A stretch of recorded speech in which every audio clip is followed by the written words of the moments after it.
Welcome to Shape the Podcast. It's a podcast all about maintaining mental health by sharing stories from those who have overcome negative experiences and feelings and then turned them into something positive. Meet your host.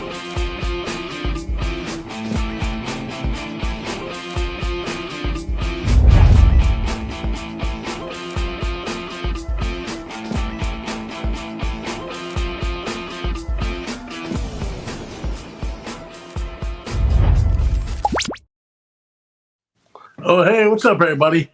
Welcome to another episode of Shape the Podcast. My name is Kyle Waller. I am one of the co-hosts of the podcast.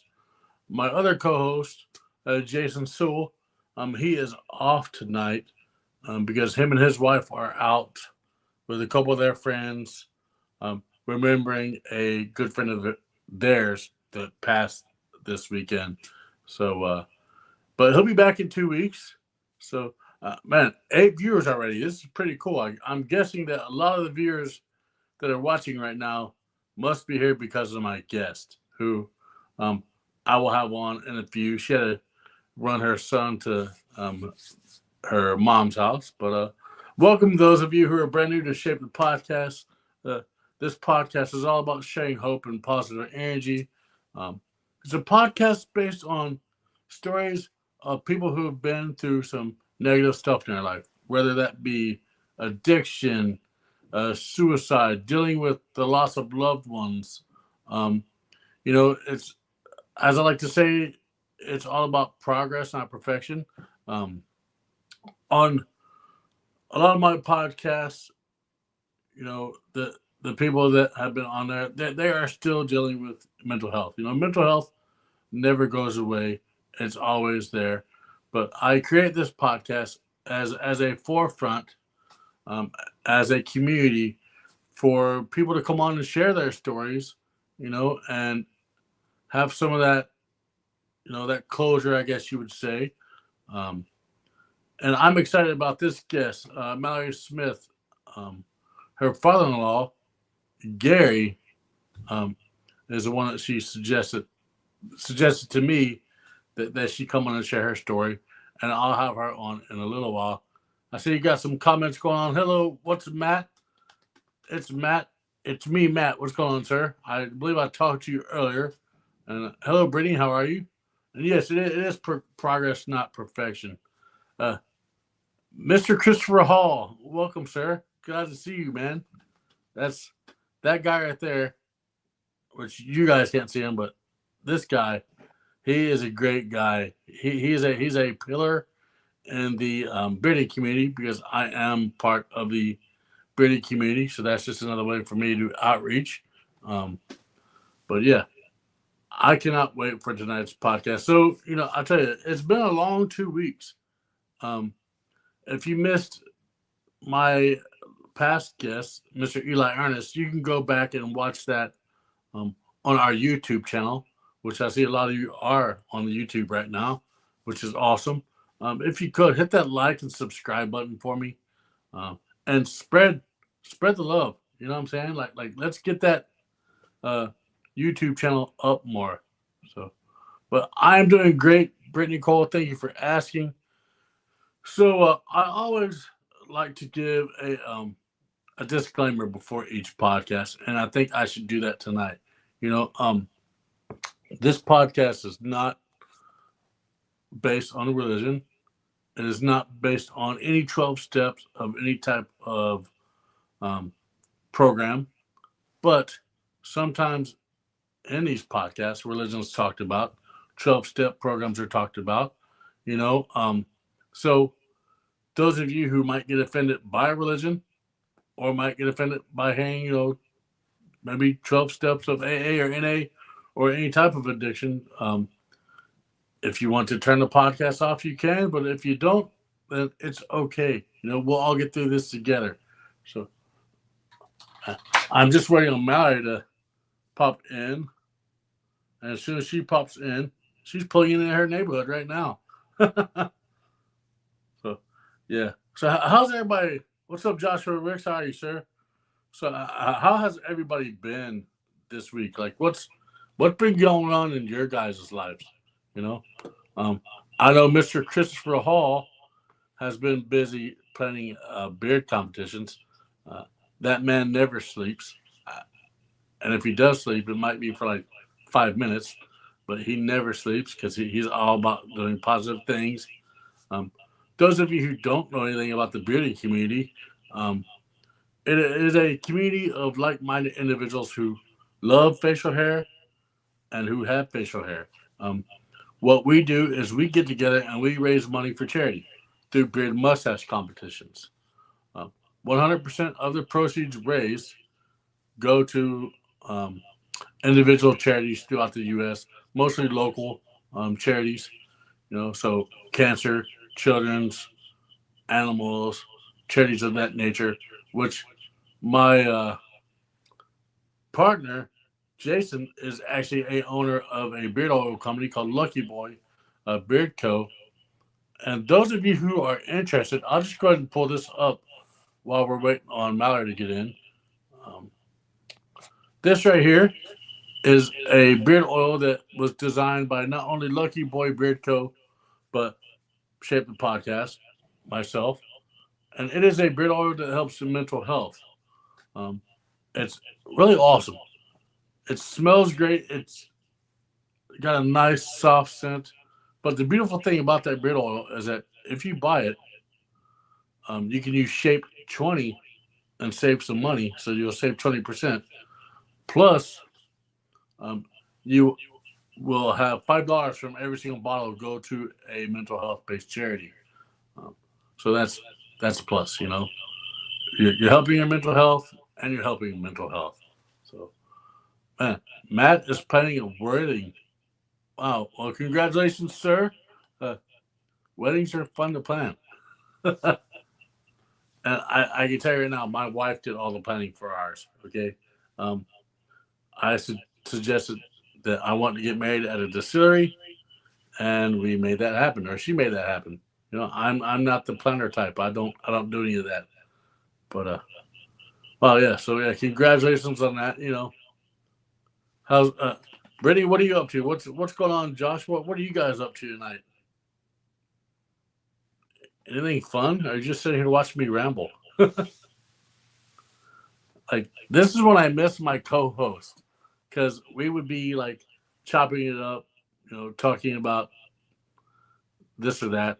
Um, but yeah, while we're sitting here waiting on Mallory to get back, yes. So I have sometimes I have issues with my podcasting equipment.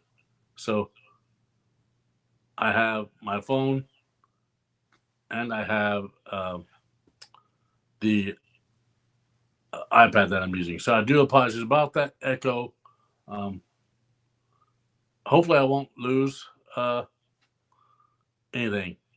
So I do apologize about the echo. It's just unfortunately it's going to happen, um, at least for tonight. So, what's up, Michael? Welcome to the podcast, sir. D1 Center. Yes, baseball season has begun. I am a Reds fan. For those of you who don't know, um, I represent. But yeah, so anybody who is struggling with any type of addiction, or mental health, just know that you're not alone in your fight. You know, it it's a very important thing. It's something that everybody deals with, and I hope that one day, if you feel like talking about it, talk about it. So I'm just gonna message her real quick and see if she's ready. The life of a mother, right? And by the way, her son will be joining us as well, for a little bit. Um, I'm sure most of you know who Mallory's son is, the 8-year-old.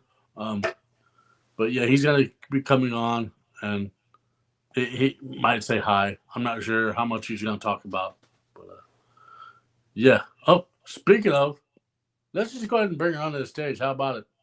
Everybody, everybody knows her because that's who you're here to see. But Mallory Smith, everybody. Hey, welcome back, or shall I say welcome, because this is your first time here. But welcome to the podcast. Thank you for joining me tonight. Sorry, it's late. It's 9 o'clock because you had some parenting stuff you had to do.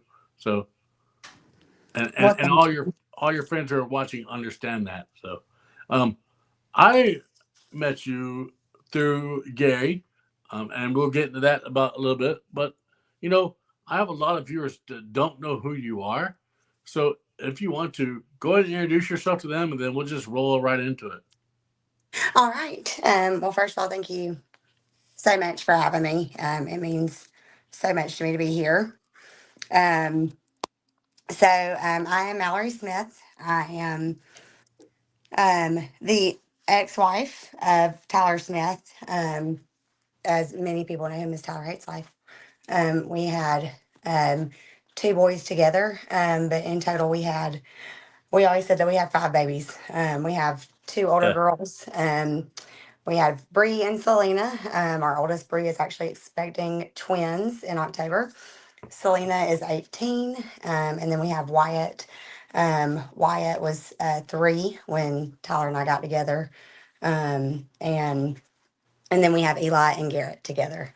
that is So a big family. it's, and yes, and then Lord, all the other ones I could sit here and name. We were involved in a ton of kids' lives, and Yeah, Tyler just touched so many people. So yeah. We'll get into Tyler here in a little bit, but let's hear your story. I spoke to you before the podcast, and we spoke a little bit about it, but let's talk about the Mallory who dealt with some you know addictions, some things of that nature. Let's talk about that, and then we'll roll right into Tyler. yeah. So yeah, I battled addiction for a lot of my adult life. I'm gonna go ahead and apologize in advance. Like I'm very emotional. Um, Look, I already told you, if you're gonna make me cry, it's well, it's here it gonna happen. goes. All right. Um, so um, just throughout my life, hindsight's always 2020. Um, but I went through a lot of things as a young kid. My parents got divorced when I was young. I was the same age as Eli, our middle, when Tyler and I got divorced. I was the same age. I was 6, almost 7 when my parents left. And My mom went on to remarry a wonderful man who I get to now call my dad, Mhm. or I've called my dad for the last 20 something years of my life. And I'm very thankful for him stepping in, just the same way Tyler did with our babies.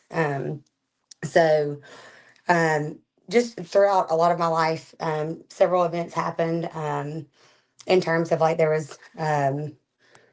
was just different incidences that it all stemmed back to daddy issues, for lack of better words. Just All always right. trying to fill that void and that gap, Yeah. of like wanting that love and approval. And then by the time that I turned um, 18, graduated high school, I'm from a very small town called Smith Station, Alabama. Not much to do around here, but Did you say Sensation, Alabama? Smith Station, All right. Smiths. Okay. I was like, is it sensational? No, but there's also our neighboring city is called Phoenix City, aka Sin City. All right. There's actually a whole documentary on it, so you'll have to All look right. that up. It's fun, but so there's not much to do around here. But as a kid back, 15, 16, 17 years ago, but ride dirt roads and make bad choices. Yeah. So of course, like I started drinking really early on. In terms of like Uh, I think I had my first beer when I was 12, with my older siblings. And then a lot of the uh,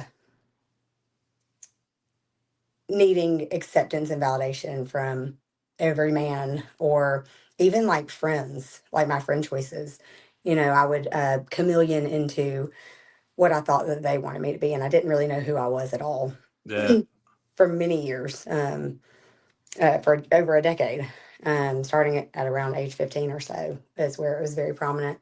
So I graduated Smith Station High School when I was 18, and I moved to Birmingham, where my sister still lives. And I moved in with two of my roommates, and that was when I was introduced to um, the gateway for me of drug use was Adderall and Vyvanse.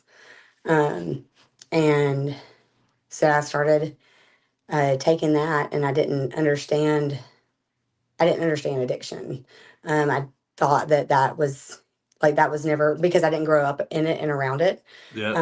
That was not possible for me. I did not understand genetics. I did not understand um, a functioning, like a high functioning addict, which I used to be. Um, so it started there, and then I moved back after about 2 years in Birmingham.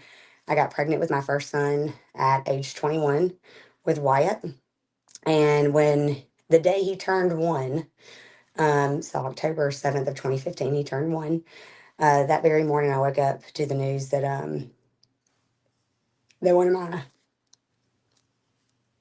one of my best friends had passed away. Her name was Ivy. She had a 3-year-old little girl at Mm. the time, and she died in a car crash. Mm. And 2 days later, my son went to go stay overnight for the very first time ever away from me. It was his first overnight weekend with his dad. Um, and just being so young, and he was my security blanket. My children, I swear, like I've always told them, and they know this. I'm like, I need y'all way more than you need me.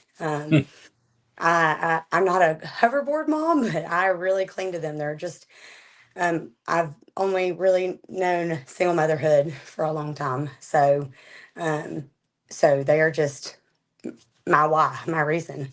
Yeah. But so on October 9th of 2015, was the guy that I was dating at the time. He knew that I was very upset from the loss of my friends. We had done a balloon release for her an hour before I dropped off my oldest son for his first overnight full weekend with his dad away from me.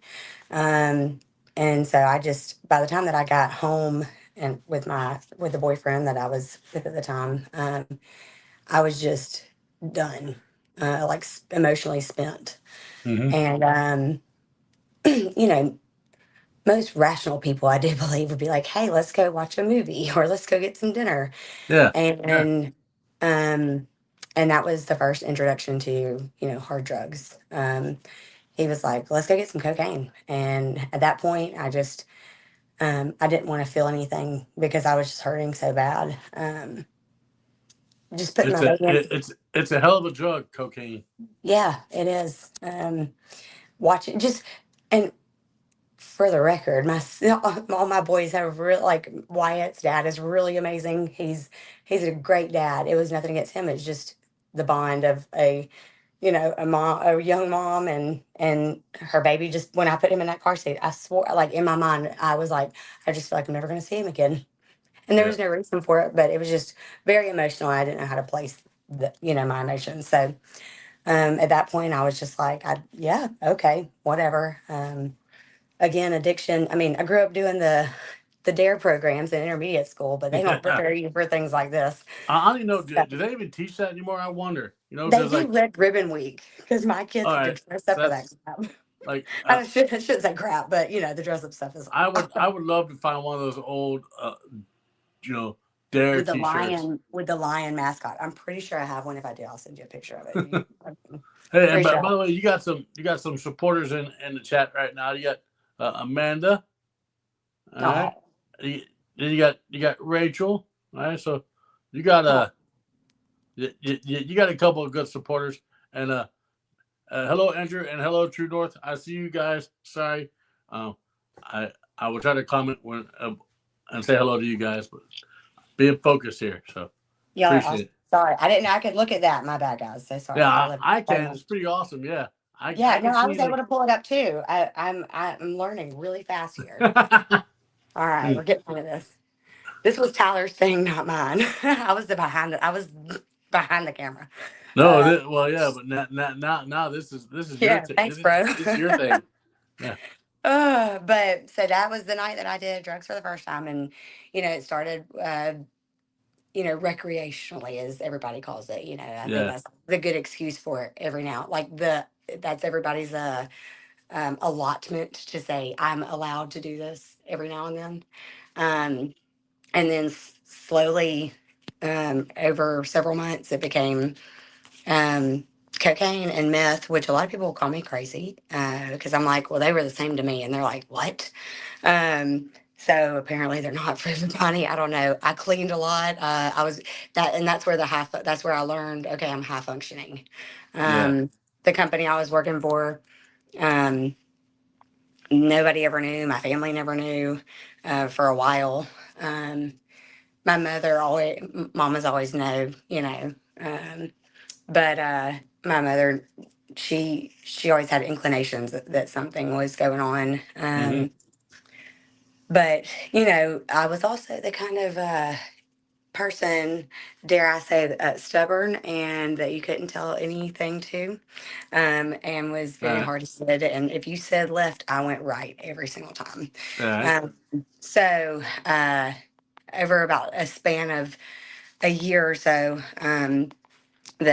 the drug use got more and more, and with that also came um, a a new addition to this relationship that I was in with my live-in boyfriend, and that was physical abuse, and I'd never experienced anything like that in my life. Mm, Several hospital visits.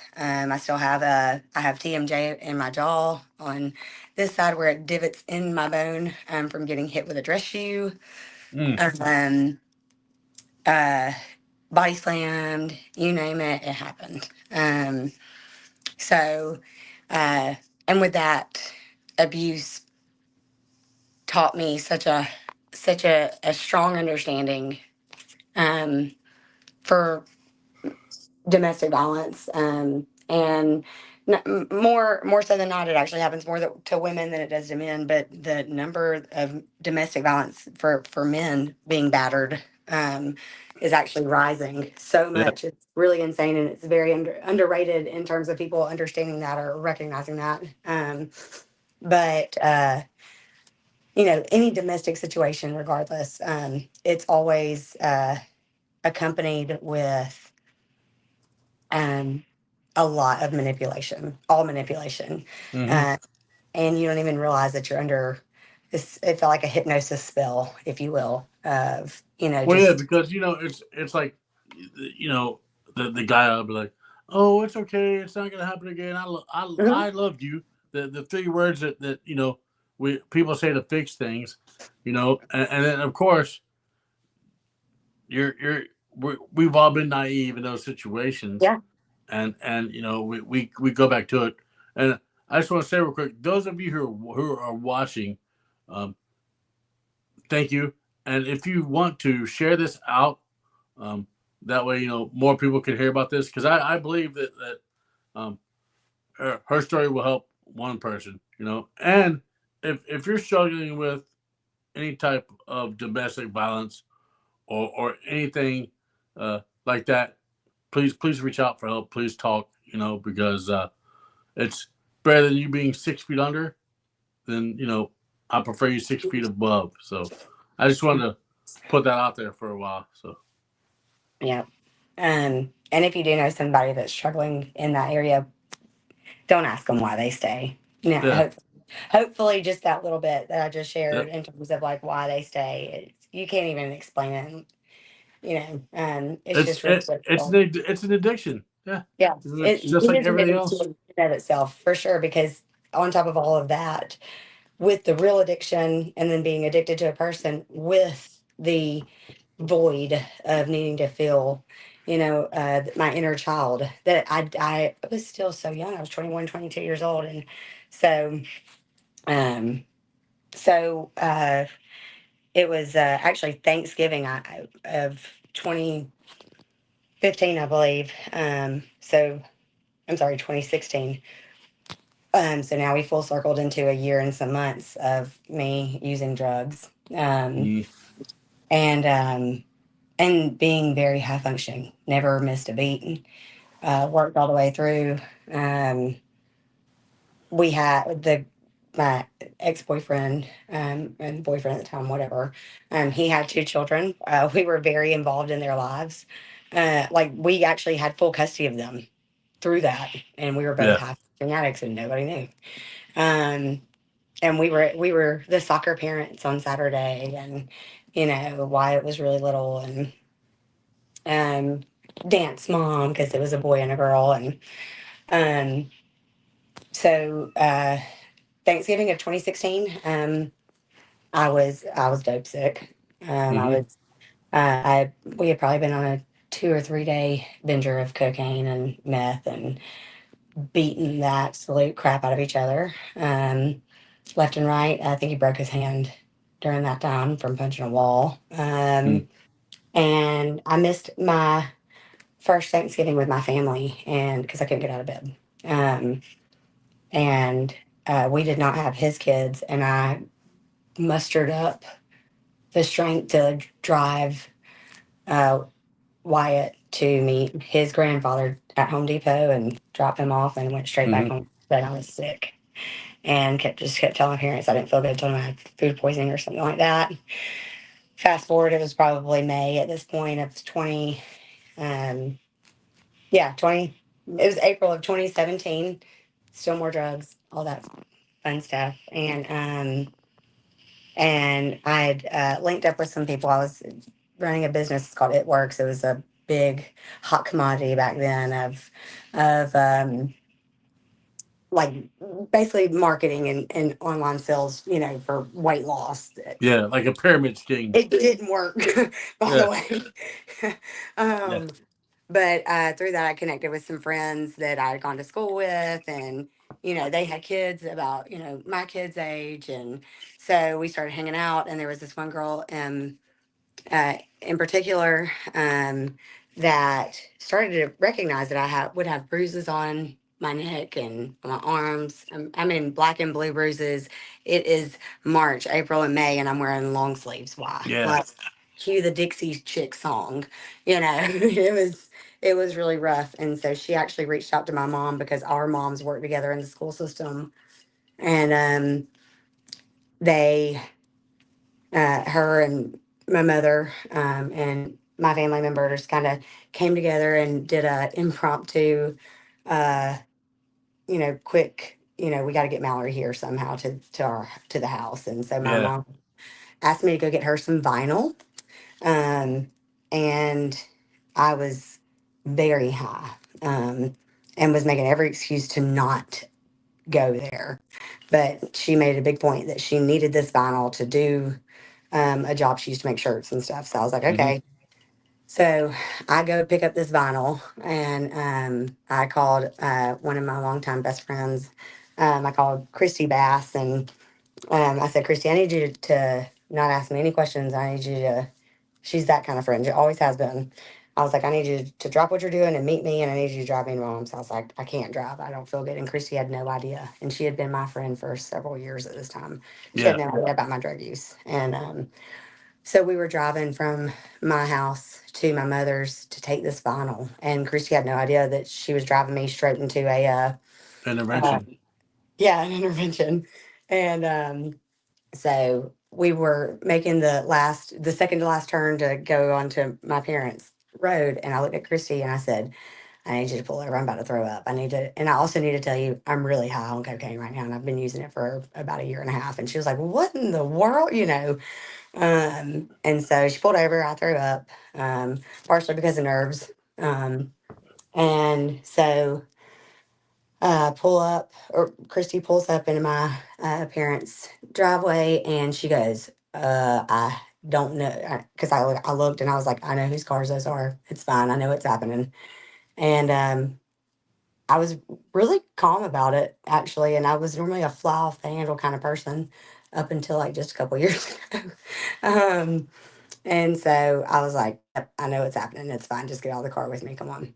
Yeah. And so we walk up, and I was like, "Here's your vinyl. What are y'all doing here?" And so that's whenever they all addressed me, and, hey, we know that something's been going on, tell me you're using drugs. Tell me my mom was coming down with a hammer. She was like, I know you're doing it. Yeah. She's really good. She always has been with all of me and my siblings. Really good at the whole uh, reverse psychology thing. Like she really wouldn't know, but she would always either have like the gut feeling that mamas just know. And so Yeah. she went on that and it worked every time. And now I use it and it works every time. Sorry girls. Sorry kids. Sorry, kids. Now you My know. dad, love y'all. um, but so um it was maybe two or three of the tell me, and I was like, yeah, I'm high. And Yeah. told her how long I've been using, and my mom, she also didn't grow up like that at all, or anything like that. But my when I say my dad, that's my stepdad. I'm not referring to my biological father. He is non-existent in my life. But So by the way, do you know Susie Hardy? Because she's that is my laughing at that. mama. That's Oh, mom. Hey that mom. that that is mom right Hey there. mom. That is mom who helps you. So, and Yeah. also I see Anna is in the comments. So Yes. Let's that's see. great. Yeah.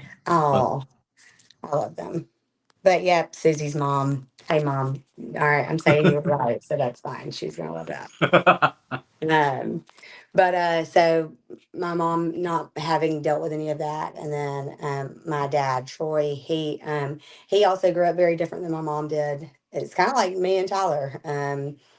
My mom grew up sheltered. I didn't grow up sheltered, but yeah. I just grew up with not like I didn't want or need anything, and I was very involved in sports, et cetera, et cetera. No drug use, great parents, Hmm. hold on, and you know um, Tyler and my dad Troy, they both grew up, like just seeing different things with it, whether it was alcohol or drug use, and things like that, and Uh, but by the way, Matt, she is on the internet, but she's on the internet for something good, not something bad. So there is that. yeah, hey mom, on TV. At least it's not like on cops or anything. Like this is way better than that. I mean, she would be Yeah. proud of I don't that. know. Like back in the day, I always wondered if I got pulled over, am I gonna be on the episode of Cops? And Yeah. and then when they came out with that show, which it's no longer around anymore, but used to call it Live PD. I You know, know Live PD and love it. like They still show I it was though. like, man, how come how come I didn't get? Well, I never really got pulled over that much. Uh, Michael, I don't know, sir. I don't know why the comments aren't coming through on your end, but I can see your comments. If it says chat and then comments, Yeah. it might be that. So you So might have to look down the bottom. yeah. So if you are on Streamyard, I can see your comments. But if you're on YouTube, I don't know. I don't know why. If you can't see them on YouTube, I don't have no idea. That might be something saying on your end, but I see all the comments, so that's all that matters. All Mic drop. Enough said. Thought we got that right. out of the way. But my mom wanted to. She was like, "You're gonna go to rehab," and my dad was like, "All right, nope, stop." My dad has always been um my the voice of reason, and he Yeah. would never step in until it was like, "All right, you two." um, and I'm thankful for that. But both my parents have always been in my corner. But my dad is just really special to me. Um, you know, primarily because uh, it's not too often that a lot of kids get a second chance at either having a dad or much less get a dad that's better than the one that they had. Yeah. Um, and I was really blessed with that. Um, so he, Yeah. I told you. Look, man, you yeah, got me. man. I'm adopted, so I Oh, totally yeah. understand that. And I lost my dad when I was kind of in the madness, so to speak. Um, Hmm. but I know that my dad is proud of the man I am today. So, but thank you for getting me teared up. I appreciate Sorry, just starting us it. off great, huh? But he just looked at me and he said, this is just a phase. This is just something that you chose and you don't have to choose that. And Mm. because I was like, I'm not going to rehab. Like, ain't no way. Yeah. Um, and and I didn't want to leave my son. I didn't want, everybody to know, and I didn't want my son's dad to know, or my son to get taken away from me or anything like that. Or Sometimes letting people know though is the yeah, best way to recover. yeah, Because you always want that, you know, in your corner. And here's I'm just going to put this out. Rehab is not for everybody. right. And I was going to say that's not a knock at rehab. That is Yeah. not a knock at it. I have been very involved with so many people that have overcome severe addictions of every walk of life, and it was only rehab that saved them. So I am grateful for our rehabilitation programs. Yeah. So I don't knock them at Nope. all. Never. I mean, if somebody can Everybody get is any different, though, help, as you said. yeah. Like if somebody can get help out of it, I actually went through a rehab program when I was out in the madness, but it helped me understand my addiction a whole lot, but with that, and even with interventions, that it's the old adage: you can lead the horse to water, but you can't make the horse drink it. My You mama know, said amen to that because that's what she was. like if people want help, people will get the help they need, Yeah, and if they don't, then that they'll continue in the madness till they finally wake up and realize, wow, I should have got the help back then yeah, because my life would be a whole lot better now. But the beautiful thing is that there's always certain do overs in life. You you can pick up the pieces. Don't forget the past, because if you forget the past, you're doomed to repeat it. But you can pick up those pieces and you can hold on to them, and you can take those little nuggets, you know, and use them to help you grow. And trust me, we all struggle with that. I struggle with that um, a lot. Because I do find myself like thinking about, well, what if I was just to do, and I'm like, no, I have too much going on in my life right now. Um, and I have this, I have, you and people that come on here and share their story. So, I mean, it's a hard thing to admit that you need to get help, and then it's a hard thing to admit that you have a problem. You know, yeah.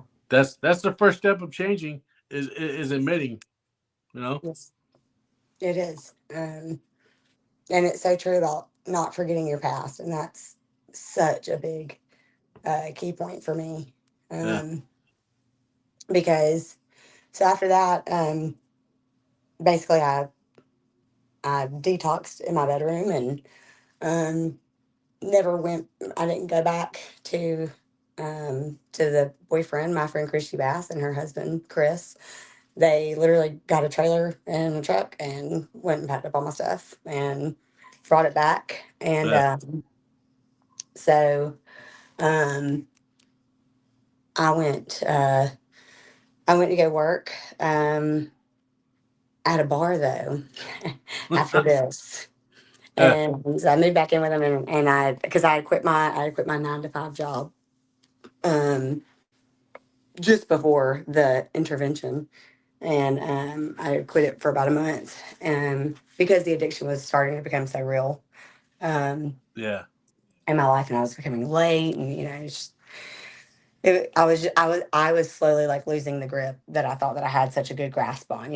We all got it under control, is what it seems like, or what we At think. least that's what we think. Right, we think, but it's really a very swift, fast spiral that you manipulate your own self into tricking yourself, thinking that you got it, and it's like, baby, you do not have that. Yeah, Um, so, so I moved back in with my parents, and started working at a bar on the backwaters on Lake Harding. It was a couple of my friends worked there, and So I'd bartended before I had kids. And so I started bartending. So again, I didn't realize I was trading one evil for another. I got, like, I literally just put it down, put the drugs down, never thought about them again, whatever, Yeah. and went on about my business. And I was really more addicted. That was like, again, hindsight's always 2020. I was really addicted to the guy and the Mhm. soul tie and that connection. Um, and so I've I haven't touched cocaine or meth, hard drugs, uh, since that was May 25th of 2016. So that was my clean date for that. Yeah. Well, Um, October 11th of 2007 is the last time that I did uh, any type of cocaine. Like, that's awesome. and I can't. Uh, I think about it now and I gag because I can taste that terrible Okay, I taste did in the the back. same thing, and I remember getting on my knees praying one night in the middle of the detox, and I was like, "Make me!" I was like, "God, please make me sick. Like, Yeah. make me." And I'm the same way. I'm like, "Ugh." Yeah. Yeah. So I also have a permanent hole in my nose Yeah. from it too, from that and from the physical abuse as well. So it Yeah. deviated. It's not a deviated septum, but it's kind of like that. Hmm.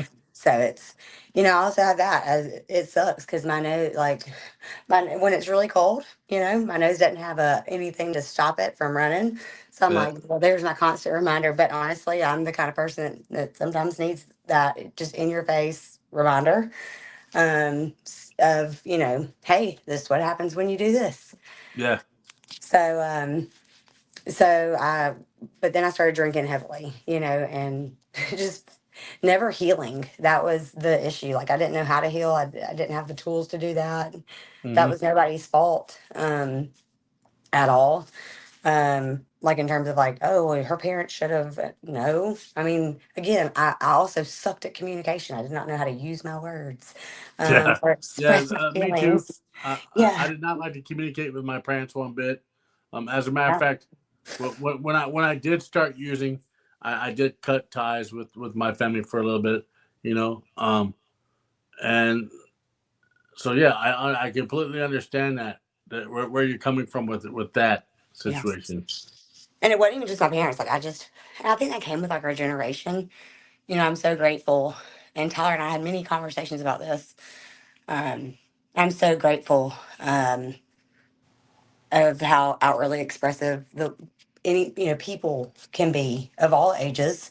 Um, from children to, the oldest man in the planet. I mean, Hmm. any can now openly express how they feel, what they're going through, without, I won't say without judgment, that's a lie, but without people looking at them like they're crazy, because we grew up in the generation of, you sweep it under the rug, you don't talk about it. You Yeah, suppress and you hide your feelings, and so that also hindered so many of our generation's communication skills. And that's again, why I it's have like, this know better, podcast. do better. Yeah, I love it, and I love it. Um, but so I was working at the Backwaters bar, and I was drinking a ton. And then I got pregnant with my second kiddo. All right. And if it had not been for that sweet little boy, it's Eli. He may or may not pop in and out of here in a minute. He knows that I'm doing this podcast, and he is so much of his daddy. Yeah, Eli and Tyler's situation. Uh, Eli does not know, um, but Tyler is his daddy, not his father, if that makes sense. yeah, yeah. The father decided to not be there, and I was totally okay with that. Well, it's I mean, Tyler adopted him as his own, and He did. which I think so. In retrospective, Tyler was his father. You Oh, know, he I is mean, so crazy because, and a lot of people that are in the comments, they they have grown up like they've watched Eli grow up on like TikTok live and Yeah. the videos and stuff like that. And but Eli looks just like Tyler. Like Tyler and I always thought Tyler's family, we all were always like, are you sure that's not his? Like what? But Tyler was just graduating high school in Austin, Texas when I had Eli. So Yeah. I was 4 years older than Tyler. But so I remember, so at this point I'm clean, and we are now in, it was right after the 4th of July, it was July 7th of 2016 that I found out I was pregnant with Eli. And I walked out and hung my head and looked at my mom, and again, moms always know. And I was staring at Wyatt, who was in diapers still and was not even 2. And I just shook my head and I was like, Mom. And she was like, what? And she knew what I was about to say. Yeah. And I just set the stick down. And Yeah. I, I, I remember her and I walked outside and I was just beside myself. Wyatt was not planned, but I was 21 delusional, and I was like, yay, a baby. And thought I was going to have like this white picket fence family, and that did not happen. Yeah. But we were better off for that too. But with Eli, I was just distraught. I was about to, I was like, I'm 23. I can't have 2 kids and under the age of 2 and do this by myself. I'm barely making it. I can't even I can't do this. And that was whenever I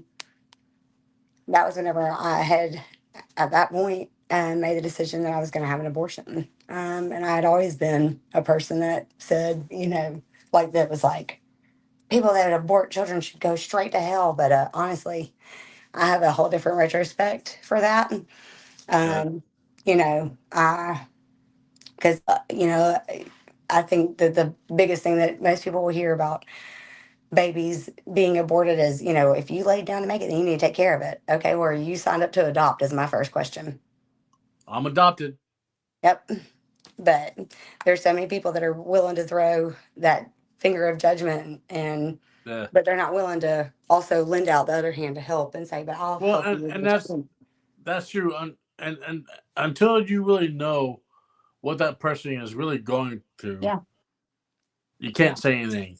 You know, yes, and that's I'm gonna tell you right now. That's what's wrong with today's society, is that we get judged too much, like by our tattoos, by our our appearances, but like until you really know what that person is going through in their life, and I hate to say it this way, shut up. yeah, Like don't judge me. Look at yourself. yeah, And so like yeah, I yeah. It's women, just it's rough. I mean, yeah, and so I have a different view of it. I can go both ways with it, but basically yeah, at that point I decided that I was just going to have an abortion. I expressed yeah, that to my mom and my dad. Well, I didn't tell my dad. I made my mom tell my dad, and and my mom shared it with my siblings, and it was just very quiet. yeah, And that was when the low started to sink in. Just because I was like, I'm just getting clean, but I'm drunk, but nobody knows that. yeah, Like, I'm just always living like I was always living a double life. I lied all the time, and didn't even yeah, realize that I was lying. Like I couldn't keep up with my own lies, or I would believe my own lies. That was something I struggled with for a very long time. Um, and so, um, fast forward a little bit, to a couple, I think it was about 2 or 3 weeks after I found out I was pregnant. And basically I was still tiptoeing around this decision. But at this point I did know and had called an abortion clinic in Atlanta, um, because there weren't any local ones around here at the time. And that was the only place that you could go. And at this point, I had already surpassed the abortion, you know, pregnancy was so far along that I couldn't just take a pill. Yeah. anymore because that's the first step. So it was going to be a vacuum abortion. And, most people would be like, well, that would gut check you. And I was just thinking, I just can't do this. This Yeah. is already so hard because I was just thinking, if I have this baby and something happens again, I'm going to go back into addiction because I'm not, because that's where it started. Yeah. Really was the first night that my first child went to go stay with his dad. And, and there was the loss of a friend, but really it was, as a mother, just having your baby not with you. Um, and I just was bound and determined I couldn't do that again. Yeah. So I made the appointment on a Thursday afternoon, and I was 13 weeks pregnant. And the ex-boyfriend that I did drugs with had hacked into my emails and saw something I'd signed up for to see how far along I was, like a baby app. Mm-hmm. And he messaged me, and he was like, "I know you're pregnant. Why don't you just come home?" He had had a vasectomy, so we could never have children of our own. Like that was something that we knew going into this when I met him in 2014. So so here we are, 2014, all the way to 2016, and gosh, that is only 2 years, but that felt like a hell of a 10 years. It felt like 10 years. It was so long of just the mental hold that he had on me. Yeah. So I snuck out one night. I snuck out of my parents' house as a 23-year-old mother of one with another one on the way, and I went back to his house, and he was fully supportive of this abortion, and just only because he was like, well, it's not mine. I can get I can get the my vasectomy reversed, and we'll just have we'll replace this.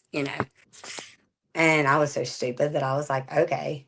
And he had just made me feel, all right, all systems go. And Yeah. so I made the appointment on a Thursday at the abortion clinic, and then and that Sunday we went to church at Cascade Hills here in Columbus, Georgia. And I remember my mom was texting me one. She was not very happy that I had gone back over there, as you can imagine. Yeah. Of course not. My dad was probably having to ratchet strap her down to a chair and be like, "You're just gonna have to let her go through this." Yeah. Um, and so I went to church, and I don't remember the message. Like most people, like will remember the message and stuff. Mm-hmm. I just remember the feeling. I remember that I was starting to show. Um, and because we had to go to Walmart the night before or something and go buy leggings because I was like, my jeans don't fit anymore all of a sudden. And so I just remember sitting there, and you could kind of tell that there was like a little baby bump at 13, 14 weeks. And my son was with his dad that weekend because it was every other weekend at the time. And I picked him up that Sunday afternoon, and I was supposed to go that Monday, like the next day, to go get the abortion. Yep. And By the way, I believe this is probably your brother. Is this your brother, Lance? yeah, that's my brother I, Lance. That's my heart. He might be the favorite sibling. yeah. Uh, And yes, yes, True North, that there is a little bit of feedback. That's because I am actually using my cell phone along with my iPad because on my last podcast uh, there was a little bit of technical issues. So I'm trying to make sure that doesn't happen tonight. So yeah. I love you too, Lance. Um, so, um, so I picked up Wyatt on that Sunday afternoon, and I didn't know this, but my mom had messaged my sister in Birmingham, and they were going to her her family were at a church. Oh my gosh, the name just slipped me. Not Church of the is it Church of the Highlands? Mom, what's the name of that church? Highlands. They have like tons of campuses. They're a really big church. They're really great. yeah, So um, So my sister was at this huge church, and she was very connected with them. And Mama says yeah, yes. Highlands, yeah, That's what it okay, was. yep. And it was the original, like the original location or campus as they call it now, and it was I think it's Grants Mill. But anyways, my sister had pushed out to this entire church that had like 3 campuses at the time, and it was thousands of people were praying, that my heart would change. And my mom had done the same with a lot of people here. And my brother, Travis, I think he was still in Montgomery. Yeah, he was still living in Montgomery then and was very involved with the church up there. And Mm. so little did I know, the reason that, I don't remember this message and that I had gone to church and listened to. But now knowing that after the fact, and my mom did not tell me that until like a couple months into my pregnancy, actually. But I now understand why I was feeling that spiritually, um, was because the Lord was really moving, in my heart, and there were thousands of people that I will never even know their name, advocating for my baby and for my life too, um, because my mom was like, I know that you feel like this is right, and she wasn't like telling me, you shouldn't do it because it's wrong. She was just like, I know you as my daughter, and it's gonna ruin you if you do Yeah. this. You think the child's gonna ruin you, just or whatever may come down the line. She was like, but she's like, I'm telling you, I know. And of course, if she said it, I did the opposite. I was like, whatever. But because I had a plan, and my plan was always really good. They weren't.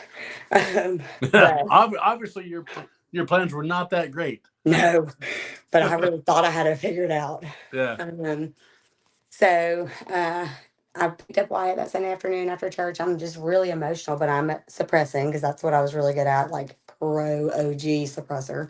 By the way, Poppy, is that granddad?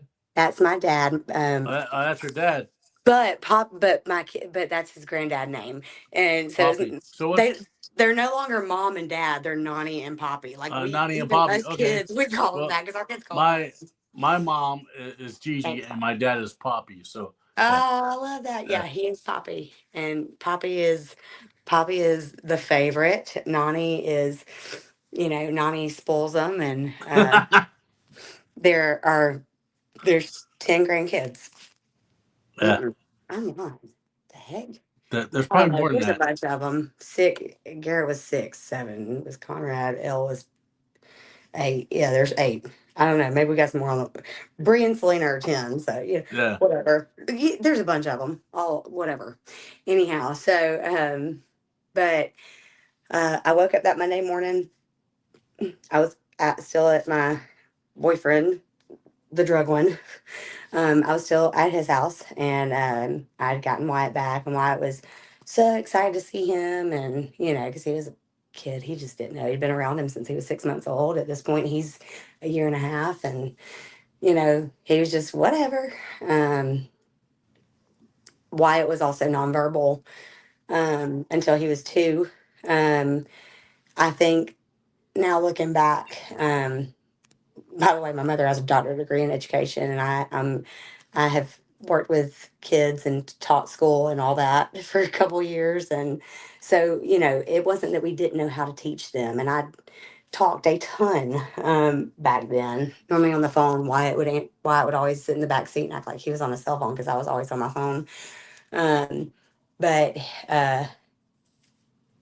it really opened up my eyes, but it was just as I got older and learned more.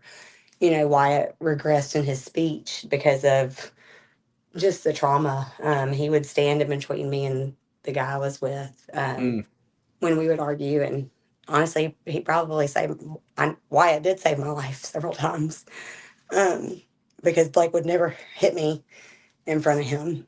Yep. Um, and so, uh, but Wyatt might not remember it here, but his central nervous system did. And I didn't know anything about that then. So, Yeah. um, So, anyways, I think that was a lot of their aggression, just the back and forth, the chaos, that didn't seem chaotic, but it really was.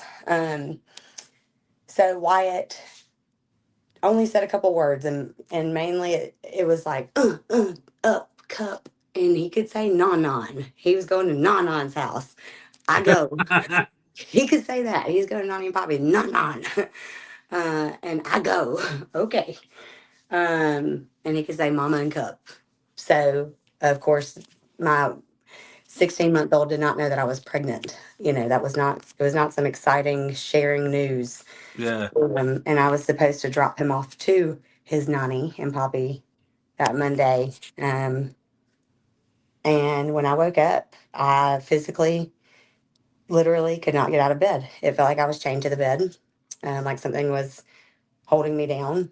Um, I was just like laying flat, and I couldn't move anything.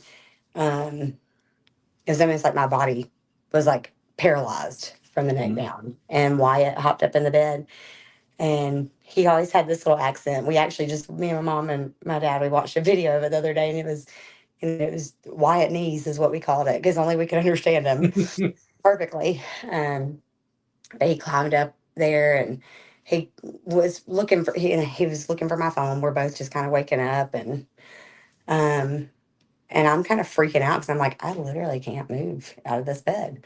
Yeah. And Wyatt can't call for help because Wyatt can only say, I go, and Nan and Cup up and Mama. So, like, this is not looking real good. Um, so Wyatt got across, he straddled my stomach and sat on top of me. And I just remember I had tears welling in my eyes 'cause I was getting scared, but I couldn't even speak either. It was kind of like, somebody just shut my mouth for a minute, probably because it was like, sit down and listen here. And I think that, the Lord knew that I would probably want to see my son at that point. And so um, Wyatt looked at me, and it was very intent. I will never forget this moment. But he looked dead at me, very serious. And Wyatt was not a serious kid. And he looked dead at me, and he goes, clear as day, looks at my stomach, he goes, baby, it's a baby. That's my baby. And then he laid down on my chest. Wyatt did. And all of a sudden my hands moved, and I just put my hands around him, and I started crying. I called my mom, and I was like, I'm not going. I'm not going. And I Yeah. called the boyfriend, and I said, either you can like it or you can not. And I'll leave today. But I'm not having this abortion. I'm supposed to have this child. And so instead of going to an abortion clinic, I called and made my first OBGYN appointment and went the next day and found out that I was having a healthy little baby. And, you know, all this, the unicorns and rainbows, sprinkles and sunshine came out, and came to find out I was having a little boy. I was so mad about it. I was dressed in all pink, had my nails pink and everything, and found out I was having a boy. And I was like, oh my God, this is awful. I didn't want to have another boy. I want to have a girl. Yeah. And Robin said Eli's my favorite. Yeah. So, by the way, Rachel says you are doing good. I'm assuming she's probably related to you also. Yeah, that's Lance's wife. So that's All my right. sister-in-law. Rachel is, I don't like calling her my sister-in-law. She's my freaking sister. We are so Yeah. close. I love Rachel. Thanks, Rachel. And Robin has been one of our longtime friends. Um, and our boys played ball together. Actually, Tyler helped coach them too. And she has two twin boys and a few other kids, but the twins played with Eli. But yeah, Eli is not my favorite, first of all, but he is the most like me, to some extent. Like I understand him, and me and him butt heads. The older he's getting, I'm like, oh my God, I'm staring myself in the face. But he's something else. He's a special kid. He's very special. His story is special, and he doesn't even know how special the story is. Yeah. So I go on to have a very healthy pregnancy and give birth to this little boy, and I stayed with the guy for a whole another year. And then all of a sudden, here we are, and Eli's one. So it's something about my children turning one. And the I was still clean. Everything was fine. He was not clean. He would use intermittently. He would binge use. I didn't know what Yeah. that was at the time, but now again, like I can look back and say, okay, he was a binge user. And um, so uh, Eli turned 1, and that was whenever the boyfriend has now suggested I go see a doctor because I did have postpartum depression. Didn't really know what it Yeah. was. It was really bad. But I also went through this whole pregnancy with Eli. It was not sunshine and rainbows. I hid out in our small town and changed my phone number and all this to make sure that his biological father did not come around him.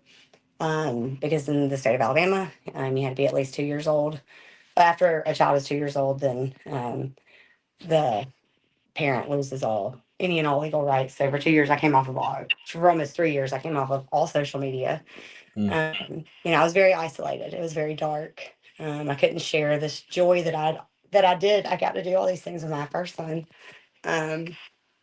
and I didn't get to do that with my second one. But I do, I do it again. I was protecting him and doing what was best for him, and he got raised by the best dad that he could have ever had.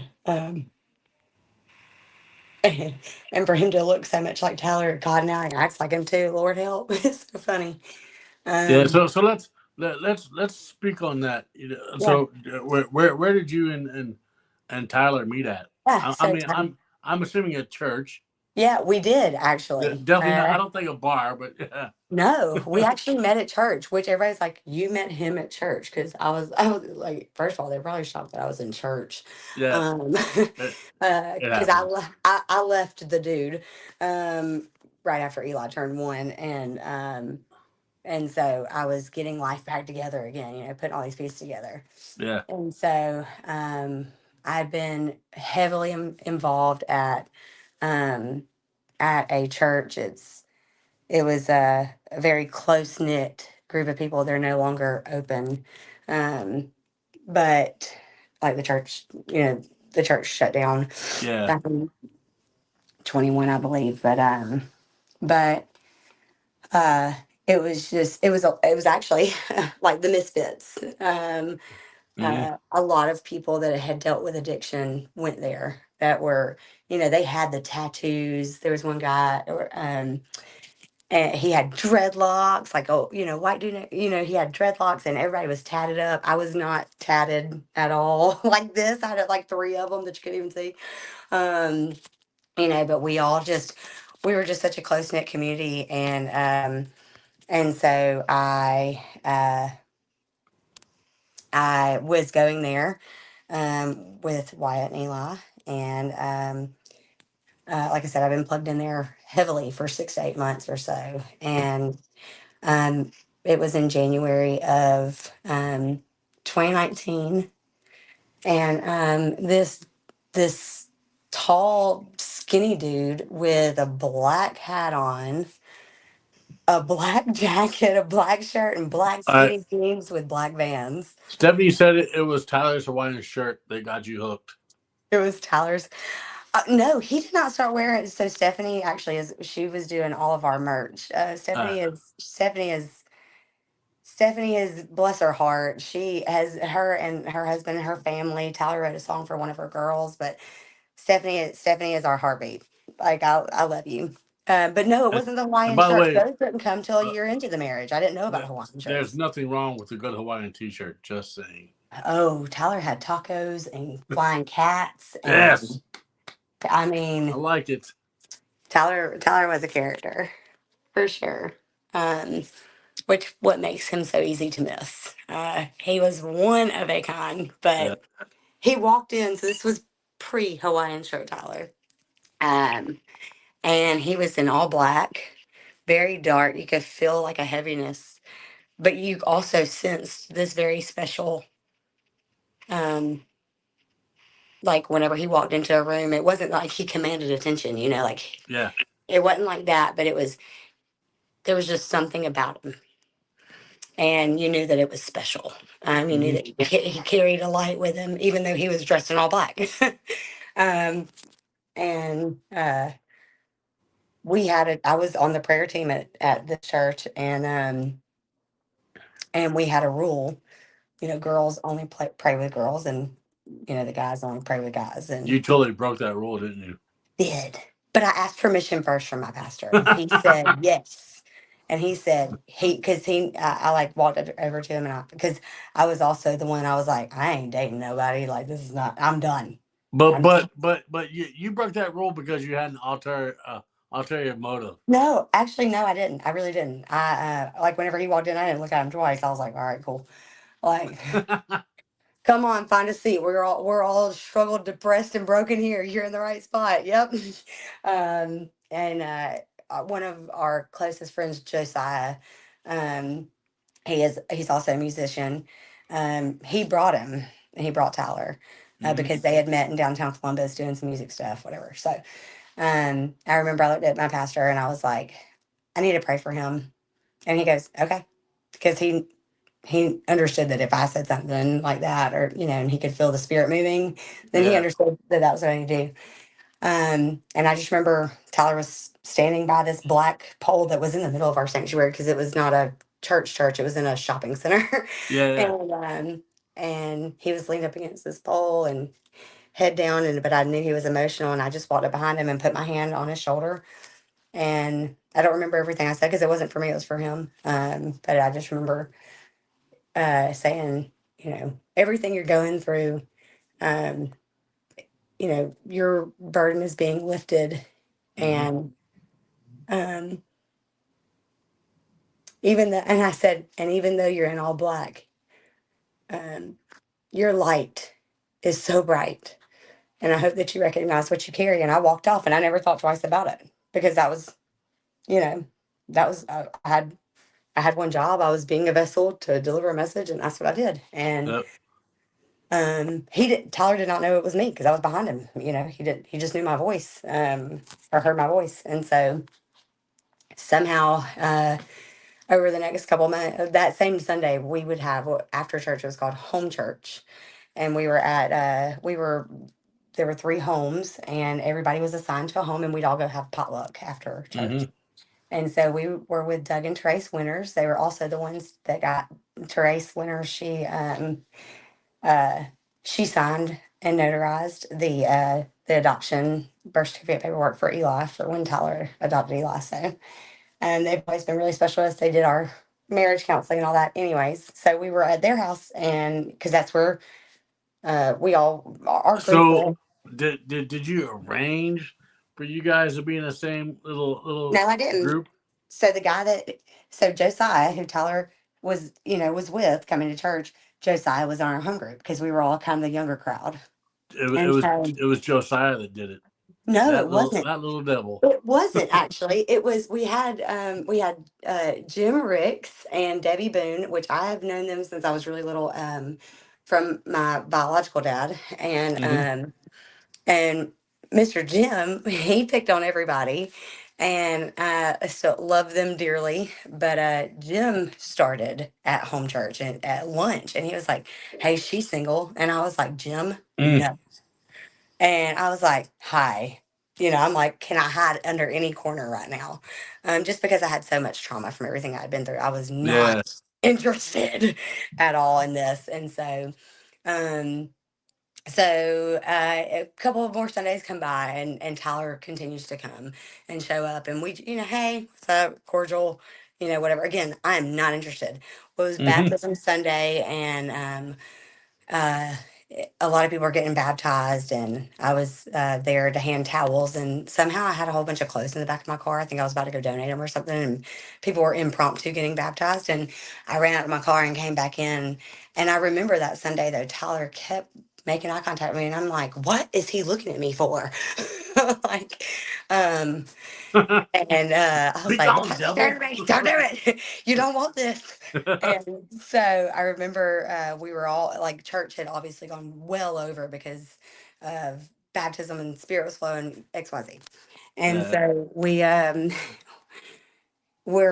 finishing up, we're cleaning up this big trough that they used to baptize people in, and Tyler's standing leaned up against a wall, and he goes, hey, I'd really like to get your number sometime. And I said, well, I got 2 kids. What do you think about that? And he was like, yeah, I like kids. I said, you were not supposed to say that. And I was like, what the heck? And so, of Yeah, course, he's you're in our not home supposed to say church. that. No, like that was like the golden thing to not say. Like, that's not what you're supposed to do. Yeah. And so sorry, I just had to come check on a kiddo real quick. Hey, no, you're good. Um, Most people on here really know me, so they're like, yeah, Mallory just got to go see what her children are doing. Plus, especially if the kids are being quiet, then That's always scary. something's going on. Well, they're actually, I mean, yeah, they're, I think Nani and Poppy gummied them up, so I think we're good to go. But, so anyhow, so we go eat, and now it's like it's not awkward, but I'm just like, what in God's name is going on here? Like, who put this man up to this? And Jim Ricks is sitting there smiling, Yeah. and I was like, Jim. He was like, I told him to ask you. Did he ask you for your number? I'm like, yeah, that was not cool, and so I was not happy about it at all. Yeah. And finally, I was like, yeah, you can have my number. I'm thinking I'm not gonna hear from this dude, like, or he'll have one conversation with me and run, like, ain't no way. And so we we shared each other's numbers, and we talked a little bit, and texted back and forth, and then he ghosted me, actually. But I was just like, okay, as I expected. Like, um but we turned into like friends. Though I think it was on Snapchat. Like he had posted something, and I had not heard from him in about a week. And it was getting close to Sunday, and he had posted a song, not one of his songs, Hmm. because Tyler was stationed at Fort Benning. He was in the 75th Ranger Regiment at the time. When I met him in January of 2019, he had just failed out. Like he had just failed out of Ranger school. Um, like he made it like 2 days. I think it was the push-ups or something. He was like, they hate me. I was like, okay. Um, so he so anyway, so I saw something on his Snapchat. It was like a Ed Sheeran song. He loved Ed Sheeran. And I was like, what's the name of the song? It's really good. And he was like, and he told me the name of it. And I was like, good to hear from you too, stranger. Have a good one. And later, Tyler was like, you were just like so nonchalant about it. And I was like, well, I'm used to people leaving. So, like, we're good. Yeah. No shocker here. And we actually became really good friends. He was dating a couple girls, and I was like, no, that's not the one for you. Not because again, I'm still like not interested really. I enjoyed his company and talking to him, but I was not interested in dating. Yeah. And so I was like giving him dating advice on like these couple other girls that he was like talking to or whatever. And then May Eli turned 2 on March 2nd of 2019, and the next day was a very tragic tornado that came through. It was stage 4 tornado, and it hit my house. I was at home church, actually. I'd gone to Mm. church that morning. Wyatt was with my parents. Eli was with me. Wyatt didn't feel good, so he stayed with them. He didn't go to church with us, and we had gone to home church, and in the middle of us eating lunch, my mom had been telling me there's bad weather, but it's one of those things you always kind of like, you're like, yeah, whatever, it's not going to happen, and it happened. Yeah. One of my friends, Bo Bordeaux, was dating at the time one of my longtime best friends, and Wait, did you say Beau Bordeaux? I did. Is he in here? Wait, so no, but I actually talked to him because he also wants to come on the podcast as well. I love Yeah. Bo. Yeah, I do. Who is that little one right there? This one is Eli. Is that the one that is in Tyler's videos from time to time? Oh, are you Yeah. famous? Don't touch that, Garrett. Yep, this is Eli. Eli, can you say hey to everybody? Hey. Look, I made them all nervous. It's okay, buddy. I know. Yeah, hey, I love you. You're gonna have to go out there in a minute. Come on. Cause you talk. Come here and say hey to everybody. Come here. Everybody loves Garrett. I know. Look, there's a lot of people on here who know you guys. Nani, Poppy, Stephanie. Everybody's watching. They're having a great time. Garrett, come say hey real quick, and then you gotta go out. Garrett, can you say hey? Garrett. Say, hey, Mommy. Hey, Poppy. Hey. Um, it, Okay. he's wearing my favorite number, 23, Michael Jordan, of course. Oh, yeah. He thinks he can jump. Hey, can you get him? So anyways, so we take it with you. Okay, take it with you. Come on, let's go. I'm in the kids' room because normally they come in my room. So talk Yeah. to yeah. So yeah, go. Good job. But by the Yeah. way, everybody is saying hello, Garrett. So, Okay, everybody saying hey to you, Garrett. All right. uh, Hey. Go shut that door right there. I think Eli's going to hang out with us for a little bit. oh yeah, you're good. So he loves, again, he probably honestly has the most hours on him for him and his daddy. Uh, Yeah, the most stage time, studio time. yeah, Got shouted out by 21 Pilots, Papa Roach. This guy, by the time he was 2 and 3, I'm like, who does that? So anyways, the tornado happens and we lost everything. Tyler was my first phone call, whatever, and that's kind of where it started. Fast forward to March 17th on a Sunday. That's in one of his songs of our first date. I was driving him to Augusta, Georgia, for a show, and we went to a Walmart, and Eli's heard this story, so he's gonna start laughing probably pretty hard. We went to all a good. Walmart. Yeah, We went to a Walmart before his show because we were there like super super early, yeah, in Augusta, and so he needed a power bank. Okay, I need you not to do that though, and he needed a power source, like it could jump off a car, charge, whatever. He needed this whole contraption situation. So I was like, all right. So we go to Walmart and we're walking yeah. up and down the aisles. We find it, and then we were by the brooms, down the cleaning aisle. I don't remember why, but we were. And he says, Mal. And I turn around, I was like, what? And he is like real close. And I'm like, well, what are you? And before I can even say anything, he dips me down and he goes, why don't you just marry me already? And my eye twitched. I was like, what are you doing? And Yeah. and so he was like, no, seriously, like we could get married and make money off the military. I'm like, what? Like everything just like a drive by. And so I was like, okay, Yeah. let's just awkwardly get through the show now. So we drive to the show to go to the show's a wonderful show. I'd never seen Tyler like really, really live. Like I had seen him do like little gigs and So stuff. was So that his way of proposing to you in Walmart? impromptu, we always laughed about it. Uh, It was always what we it was how he asked me to start dating him. yeah, He threw the because marriage proposal first. I did not propose to my wife in Walmart. Um, I was sitting in my living room in my lazy boy, and she was in her lazy boy, and I looked at her and I said, "You know what? We should get married," and that's Yeah, how it happened. Okay, yeah, so uh, it wasn't Walmart. Or yeah. Well, hold on to that then, because that was kind of how ours went. The actual one. yeah, So Tyler and I started dating, and I remember after the show, we drove back from Augusta to Columbus because at this point I'm living in a hotel for 2 months because our house was totally taken away by a tornado, and I was staying at the extended stay on Bradley Park, and it was awful. My parents were next door because I was living with my parents, when all this happened, and so we had diapers for Eli that lined the whole hotel window. And Eli doesn't really remember a lot of that though. And so it had like a little kitchenette in there, and it was our home. And yeah. so we had gotten back super late from the Augusta show, and Tyler and I were just laying on the bed talking, and and I remember waking up the next morning. I was like, "Yep, he left." And no, we didn't sleep together.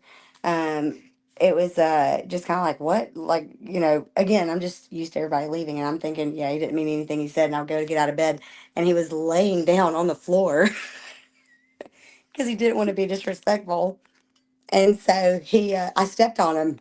And I was like, well, I was like, oh my God, because he screamed and jumped up. And I was like, I thought you left. I've been sitting in bed for 10 minutes convincing myself of all the reasons you left again, or ghosted me or whatever. So, He was going to jump scare you. yeah, he always jumped out and scared me. So, Yeah. so we, fast forward, we decided that, with the tornado stuff going on, we were in that hotel for 2 months. I was in that hotel for 2 months. Tyler lived on base. And we just really developed. We had a friendship first. He was my best friend. And then that was what was always so beautiful about our relationship and our marriage. And I was videoing all of Tyler's stuff, all of his music videos. Well, gosh, we would spend hours and hours and hours downtown making videos, music So videos. you're talking about that. Let's touch on this name. What is he? Tyler hates life, because to me right now it didn't sound like he hated life, and from talking to you, it sounds like that he was uh, an advocate of mental health. But why the name of Tyler Hates Life? Well, we have a perfect person here. He's actually Mr. Elijah Sloan Smith himself is actually on Apple Music, Spotify, and all the things. So yeah. What it means. So what is it? What does Tyler Hates Life mean? What is that based off of? Tell us. Oh, you put him on the spot. Say it loud. You don't sing in front of it. Say it loud. Say it loud so they can hear you. You don't want to do it. It's based off a Bible verse. Like, anyone who loves their life will lose it. Anyone who hates their life in the world will keep it or eternal life. John 12:25. Okay, so John 12:25. Yep, and actually, Anna just posted it. So those of you who don't know, go check out that Bible verse, because I could not hear what Eli was saying, because I think he was a little shy. They couldn't hear what you said. So it's anyone who loves their life will lose it. Anyone who hates their life in this world will keep it for eternal life. John 12:25. Yeah. There you go. Basically, every day you wake up and you die to yourself daily. Yeah. And you die to the world and hate life, love Jesus. That was kind of what Tyler. That was like the motto after the name. Yep. Hate life, So- love Jesus. So yeah, so you guys are doing that. Like you have this great family, and I don't know if I should bring this up with him being there, but Yes. what was it that caused the dissension? Yep. So, we were rocking and rolling. Everybody called us the power couple. Tyler Yeah. got out of the army and COVID hit. We got pregnant with Garrett. April 1st of 2020, we found out we were pregnant with Garrett. Moved into our big dream house. I mean, we had it all, And Tyler had exited the military. And Eli has heard all of this. So he knows he was. All right.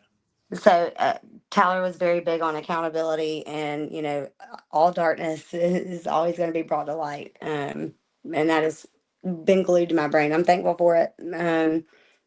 But so Tyler was just constantly at shows all the time. Tyler would play at a lot of local places around here that were. When I say a bar, it was like a bar and grill going out. Okay. So everybody say bye to everybody. Say see you in a little bit. Bye. Bye. Shut that door, okay? So he has a good time and I'll give it to him. Like that was a great time for him to come in and exit. Cool. I love it.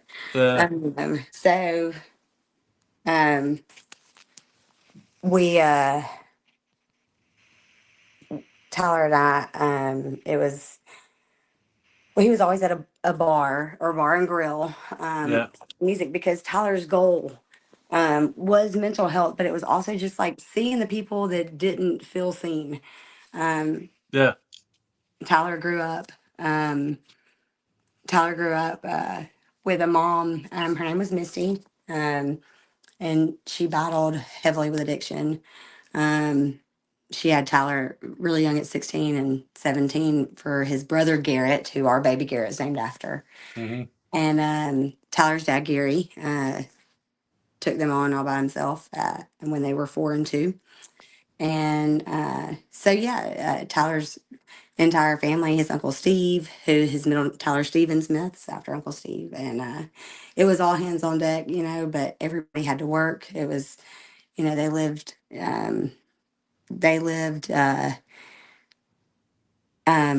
a trailer park for a little bit. And so by the time that Tyler was 18, his mom had passed away from an overdose. So that really impacted him. And Tyler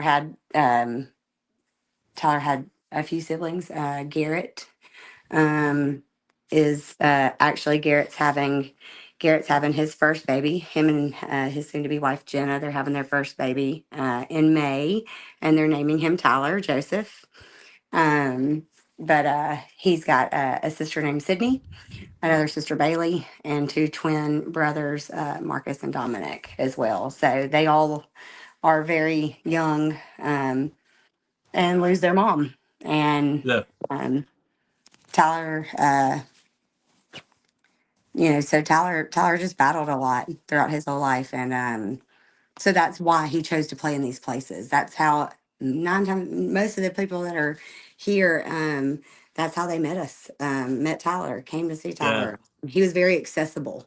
Um, he sang on the. My mom and dad were always like going to see on the street corner every Friday night. It was downtown in front of Iron Bank Coffee, and for the longest time before he started getting all these real gigs. And so basically in 2021, we have three kids. Um, they're little, and uh, back to what you said about an hour ago, whenever you were talking about, um, don't ever forget your past. Yep. I forgot my past. I had tricked myself into thinking that, oh, I don't wear a dictionary. I used to say that because that was like something that somebody said at church a lot. Like you don't wear the clothing of addiction. That's not who you are. Um, and I was stupid enough to think that it wasn't like I thought that I was above addiction or past it or whatever. Like, Yeah. "Oh, I've already been through it. I've hit rock bottom few times. It's not going to happen to me. Look at this family I've got, whatever."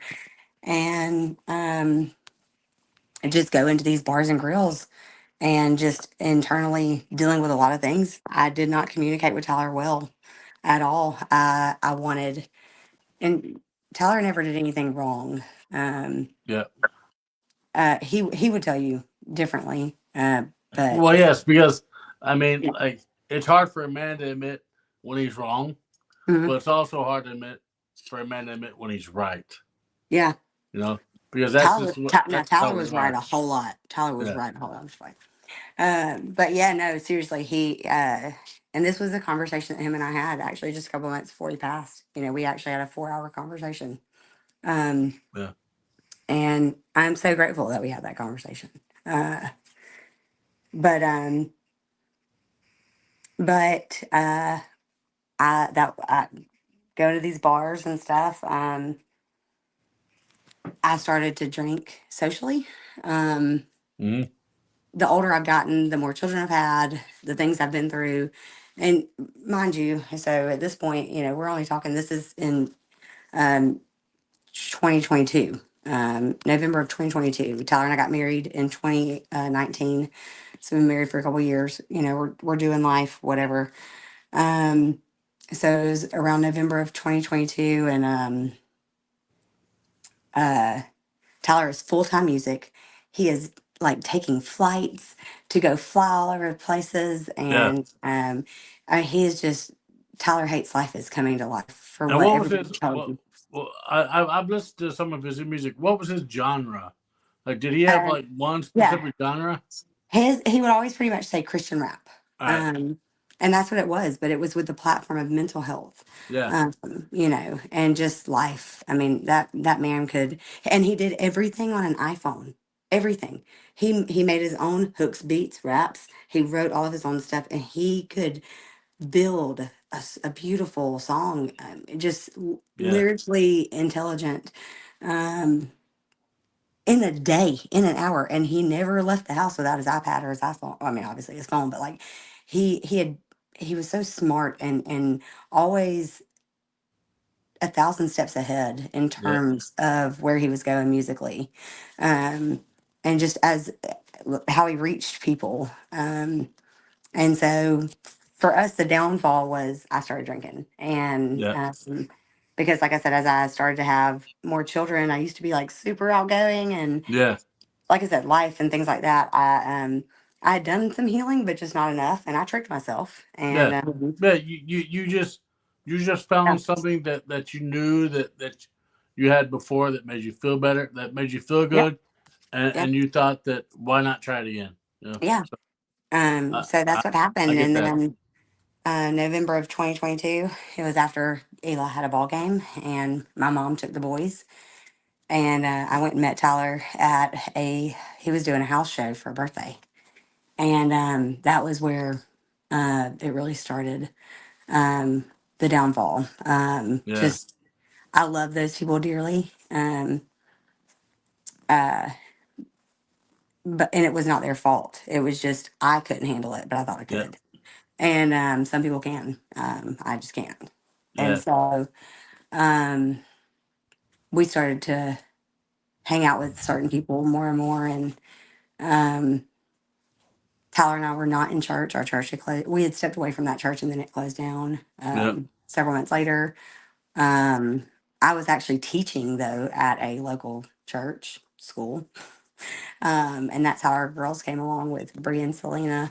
And the whole slew. They also have several other siblings. And Amanda. Amanda's in here. Hmm. That's my. She calls herself my baby daddy and my sister wife. So Yeah. she is amazing. And but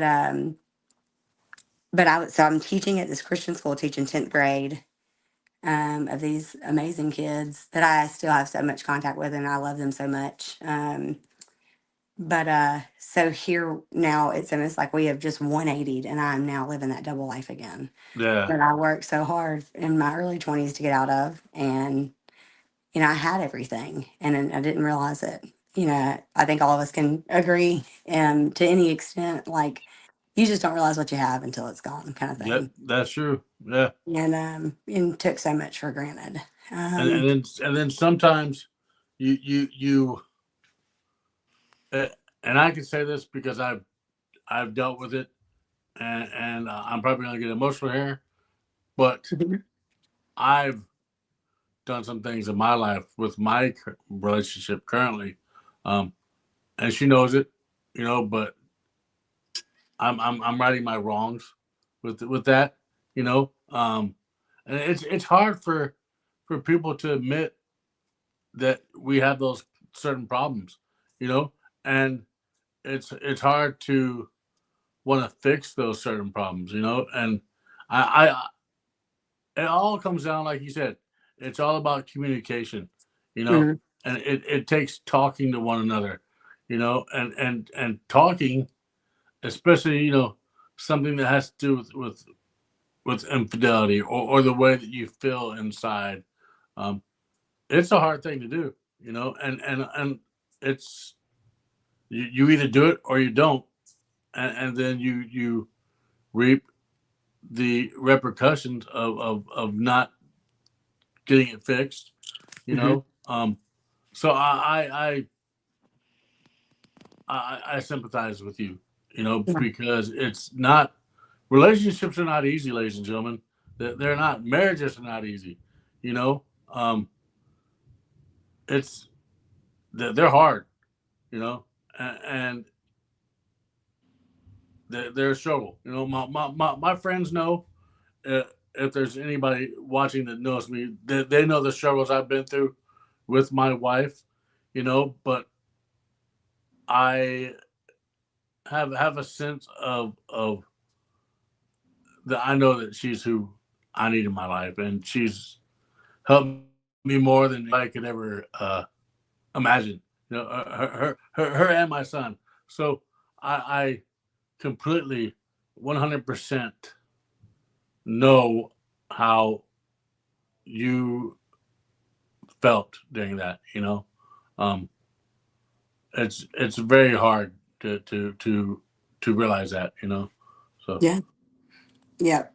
Um, yeah, and so the drinking started. And then I remember I was teaching my 10th graders at the time, in March of 2023. So from at that point, I remember I was sitting there teaching them, and I just kept going blank. I have a great memory, great recall. Always Yeah, have. Tyler actually said, "I hate how smart you are, and you literally can you remember everything." And I'm like, "I know, sorry." It was a good thing for him though, because I could remember his lyrics half the time when we would sing the song "Haters Hate" together. We always sang that one together live, a lot of shows, and it was just funny. Or he would always look at me in the middle of shows, and I would be mouthing the lyrics to him because yeah, sometimes he would forget them. But I remember I went blank teaching them several times. I kept noticing it was happening, but really what it was I was just distracted. yeah, Um, so I made the decision to go get on Adderall, and Adderall is an amphetamine, which is a derivative, like it's all a derivative of a yeah, stimulant, methamphetamine. You know, like it's legal. Drugs basically yeah. when depending on the mindset that you're in to take it. um So what was the and so yeah, so I started doing that, and just a group of people we were around, and I there was this one guy in particular that we hung out with a lot. yeah, And I had this emotional connection with him because, again, at the time in our marriage, I felt like Tyler was not, I felt like he was just more focused on music than he yeah, was family. And this guy was around us a lot. He was considered one of Tyler's friends, yeah, and I grew an emotional connection with him, because most time when Tyler was like, "Hey, he's your, oh, that's her bodyguard right there," and so we would talk a lot, and then it became an emotional connection, yeah, which then turned into a physical one where yeah. ultimately I did cheat on Tyler. So for all the people that you know needed that validation, you have it, but it's no They're secret. not in here.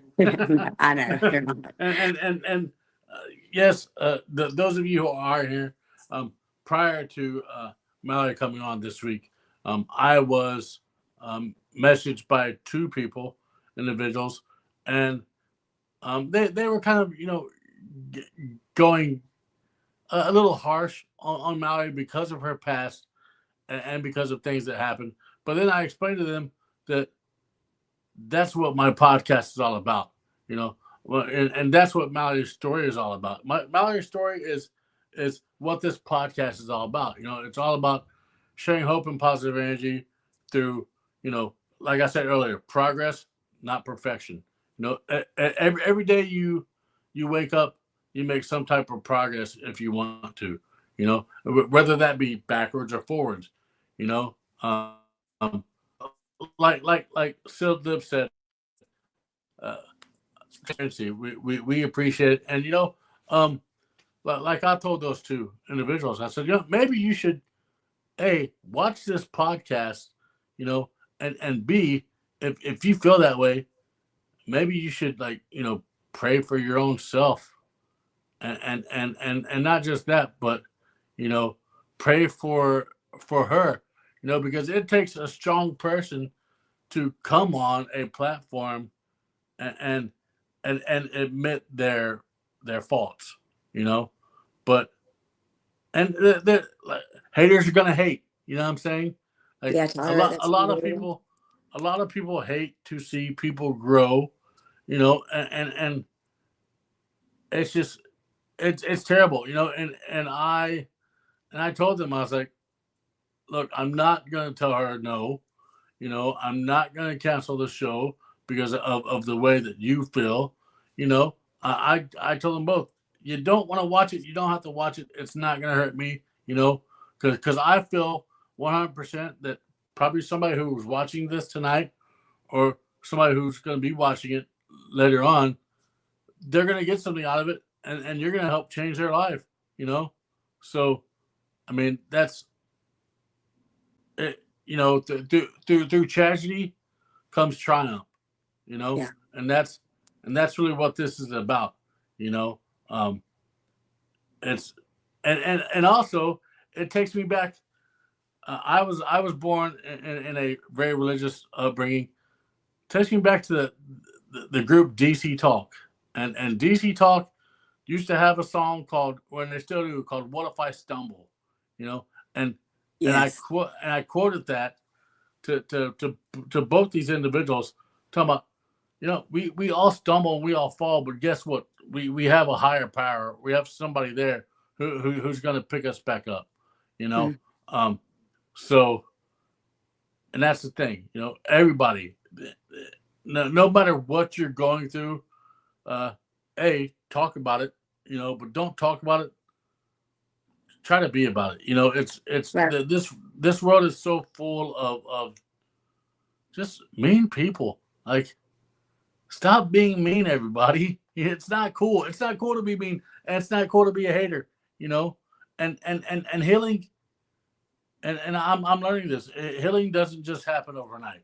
You know, No. it's it happens day by day, and it's just one of those things. And yes, like Robin said, they message you because they know better than to speak out, and that's true, because I have 15 viewers right now. I've had upwards of 23 people watching this, who stand tall and who support you and who know better. Because they know. Um, so yeah, I'm sorry for that little rant. It set a nerve with me to have that happen, and but like I told them, it's progress, not perfection. We're not perfect by any means. We'll never be perfect. All right? Whether or not we think we are, nobody's perfect in this world. So let's get back to Yeah. Tyler real quick. It's So yeah. So we anyway. So the affair happened yeah, and continued, but it was very under wraps. Nobody knew. A couple yep, people were starting to guess. Tyler started to know, and it was actually the night before Easter of 23, and the memory popped up on my Facebook the other day, and yeah. was a beautiful reminder though of how far I've come. But it was 2 days before Easter in um. April of 2023. By the way, Robin says to fix your face. Okay, I'm trying. I'm trying not to cry, Robin. I'm trying to be tough over here. so Shut your mouth. so it's 2023. You're going through this. Yeah. I Um, I yeah, and I so want to we, bring this up.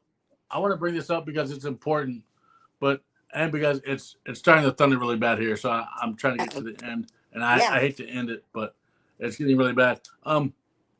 Let's talk about the day that Tyler, that the accident happened. You know,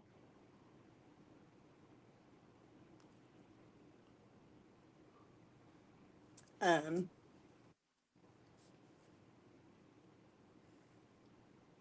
I'm sorry. it's okay. Um, so it was a Tuesday morning. Um, it was the kid's second week at school. It was 7:28. My phone rang and I heard it. I should have already left the house because I was teaching at a local school here, Yeah, and I heard it ring, but I was just like, I got to get Eli and Wyatt on the bus, and I'm sorry, I had to get Eli on the bus. Wyatt was with his dad. And Garrett was still asleep. I needed to get him up for daycare. I was like, I'm just gonna be late to work today. It's just, it was just one of those days. And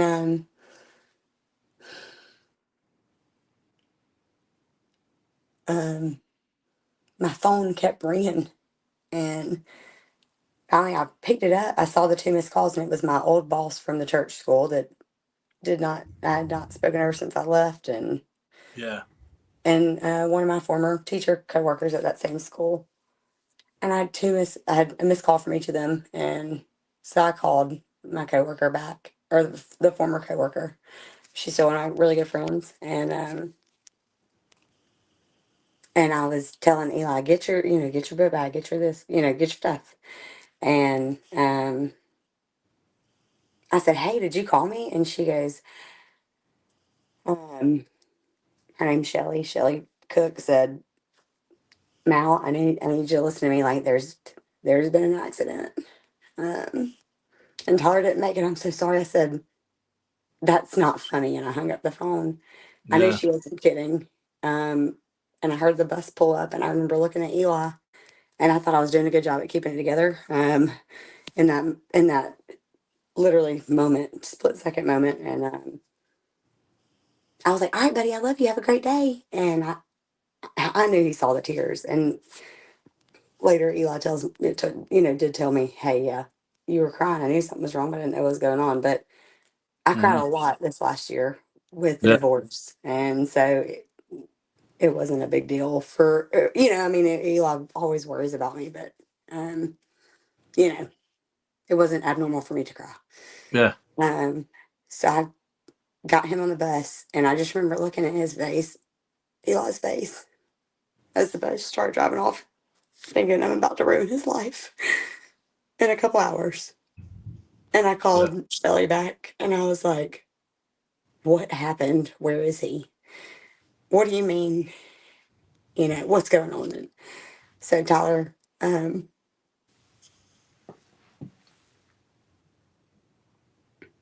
Tyler loved people. Um, Tyler loved people, Yeah. and he touched God so many people. Um, Tyler, even through everything that I did to him, and through our marriage and our family, and all the hurt that I brought onto him, that I promised him I never would. Um, Tyler even still cared for me.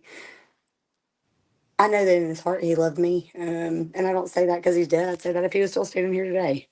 Um, but Tyler was at this time he was serving at Winton Methodist Church in Columbus, Georgia, Hmm. and he was really turning this church around. They were having what was called a modern worship, so he was on full staff there, gigs left and right. His music over the last year between our separation, divorce, etc., had been very dark. Obviously, he was going Yeah. through, like, I wrecked his world single handedly. Um, and all of a sudden, like, I just saw this shift in him, and I mean, I've always been proud of Tyler, but I was so like, it was the Tyler that, like, back in 2019 when I met him, that was the Tyler that he was becoming. Um, over uh, the last 6 months that he was alive, his music wasn't, hate and depression, just really struggling because he lost everything Yeah. because of me, and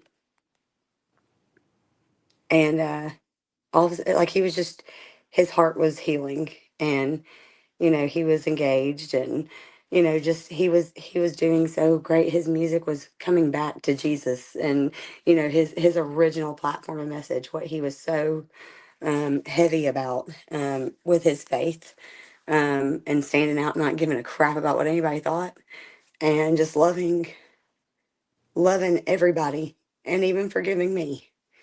And I don't know how he did it. Hmm. And so Tyler, in addition to working at this church in Columbus, he had gotten involved with a local ministry around here. It's called Able Ministries, and basically what they do is they take men in, and instead of, like, going to do prison sentences, it's a rehabilitation program. But I love this program. Like, I love these people, um, and what they do and what they're for, because you know a lot of rehabs are 1 through 12, step programs. You sit in a hospital, you twiddle your thumbs, you go to meetings, and then they send you Hmm. out and you wonder why they're back.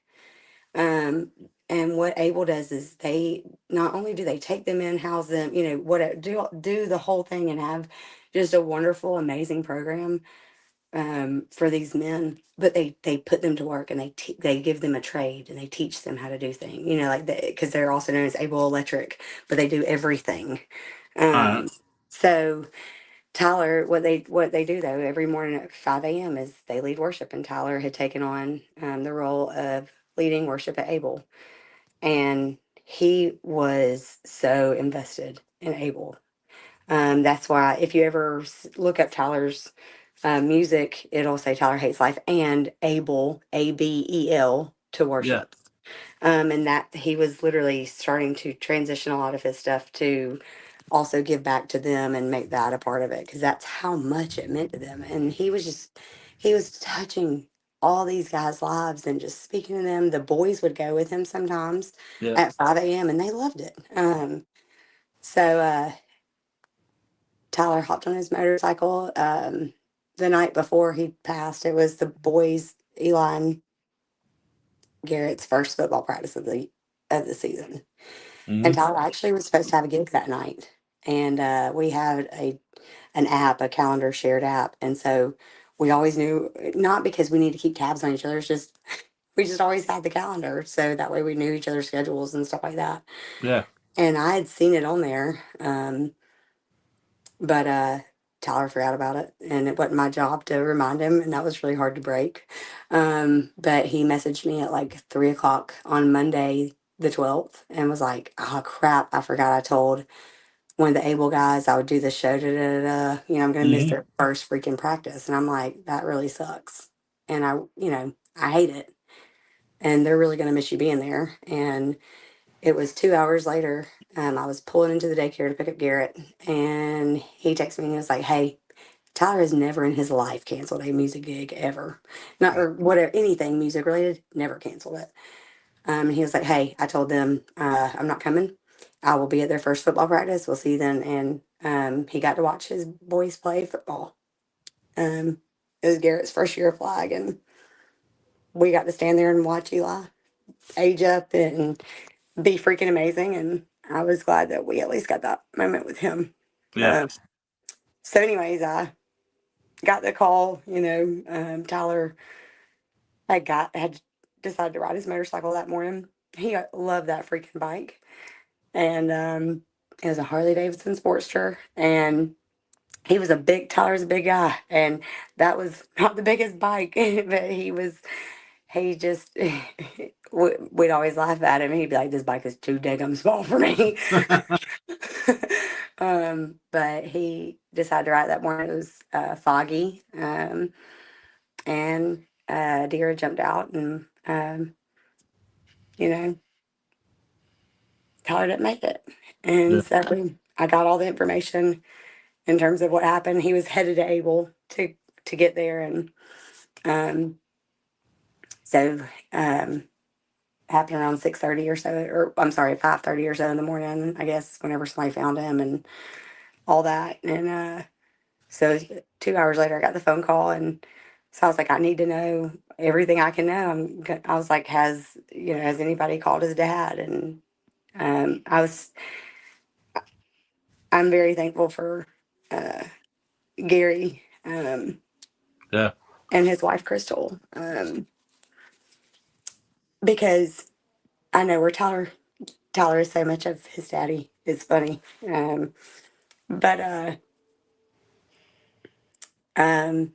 Gary and I had a couple conversations over the last couple months, like in terms of like the kids and stuff. Garrett was having some health issues and whatnot, and but the fact that they could still love me or tolerate me, whatever, at that point, Mm-hmm. through everything I had done to their son, who was single handedly, Tyler was the least most deserving person to ever endure anything I ever put him through. But I'm thankful we got to have a 4 hour conversation in June. Um, and and we apologized to each other and talked through so much stuff, and we always helped each other out, because he would always say, if you win, I win. Like, if one of us loses, they lose, our kids lose. And that's the Yep. point. I wish that so many people that do throw hate and shade, you know at the end of the day, you can hate me all you want to, but you're not. Have any of y'all checked on his kids? Because that's what Tyler would be flipping tables about, is Yeah. these boys. That's what we both go to war over, these babies. But So that's anyway, so yeah, we got the call, and I had to make the call to his dad and yeah. his uncle and his brother and all them. Which I mean, And big thanks to Gary, because I mean Gary is the reason why you're on here tonight. Because Gary is the one that had I had put out a post on the Shape the Podcast group looking for guests, and Gary actually said, "Hey, my daughter-in-law Mallory would be a great guest for the podcast." So, thank you, Gary Smith, for bringing this together. And I hate to wrap it up. It is getting late. No, yeah, it is. But let's talk about what you're doing today. In the now, to have Tyler's legacy live on. Like, Um, well, he is a household name here. He has his own shelf in our house for our boys. yeah, Uh,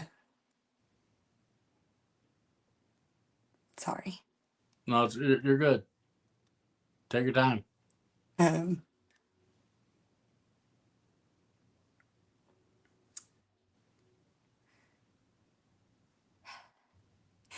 Um, I just, I don't have to do anything. Tyler continues to speak Yeah, on his own because he impacted that many people, and I'm so proud of him.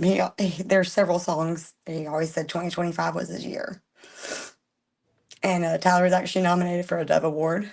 Um, he was a Dove Award nominee this year, and he would have received that award and gotten to play at a Hard Rock Cafe in Tennessee. And in August, he got that call. Um,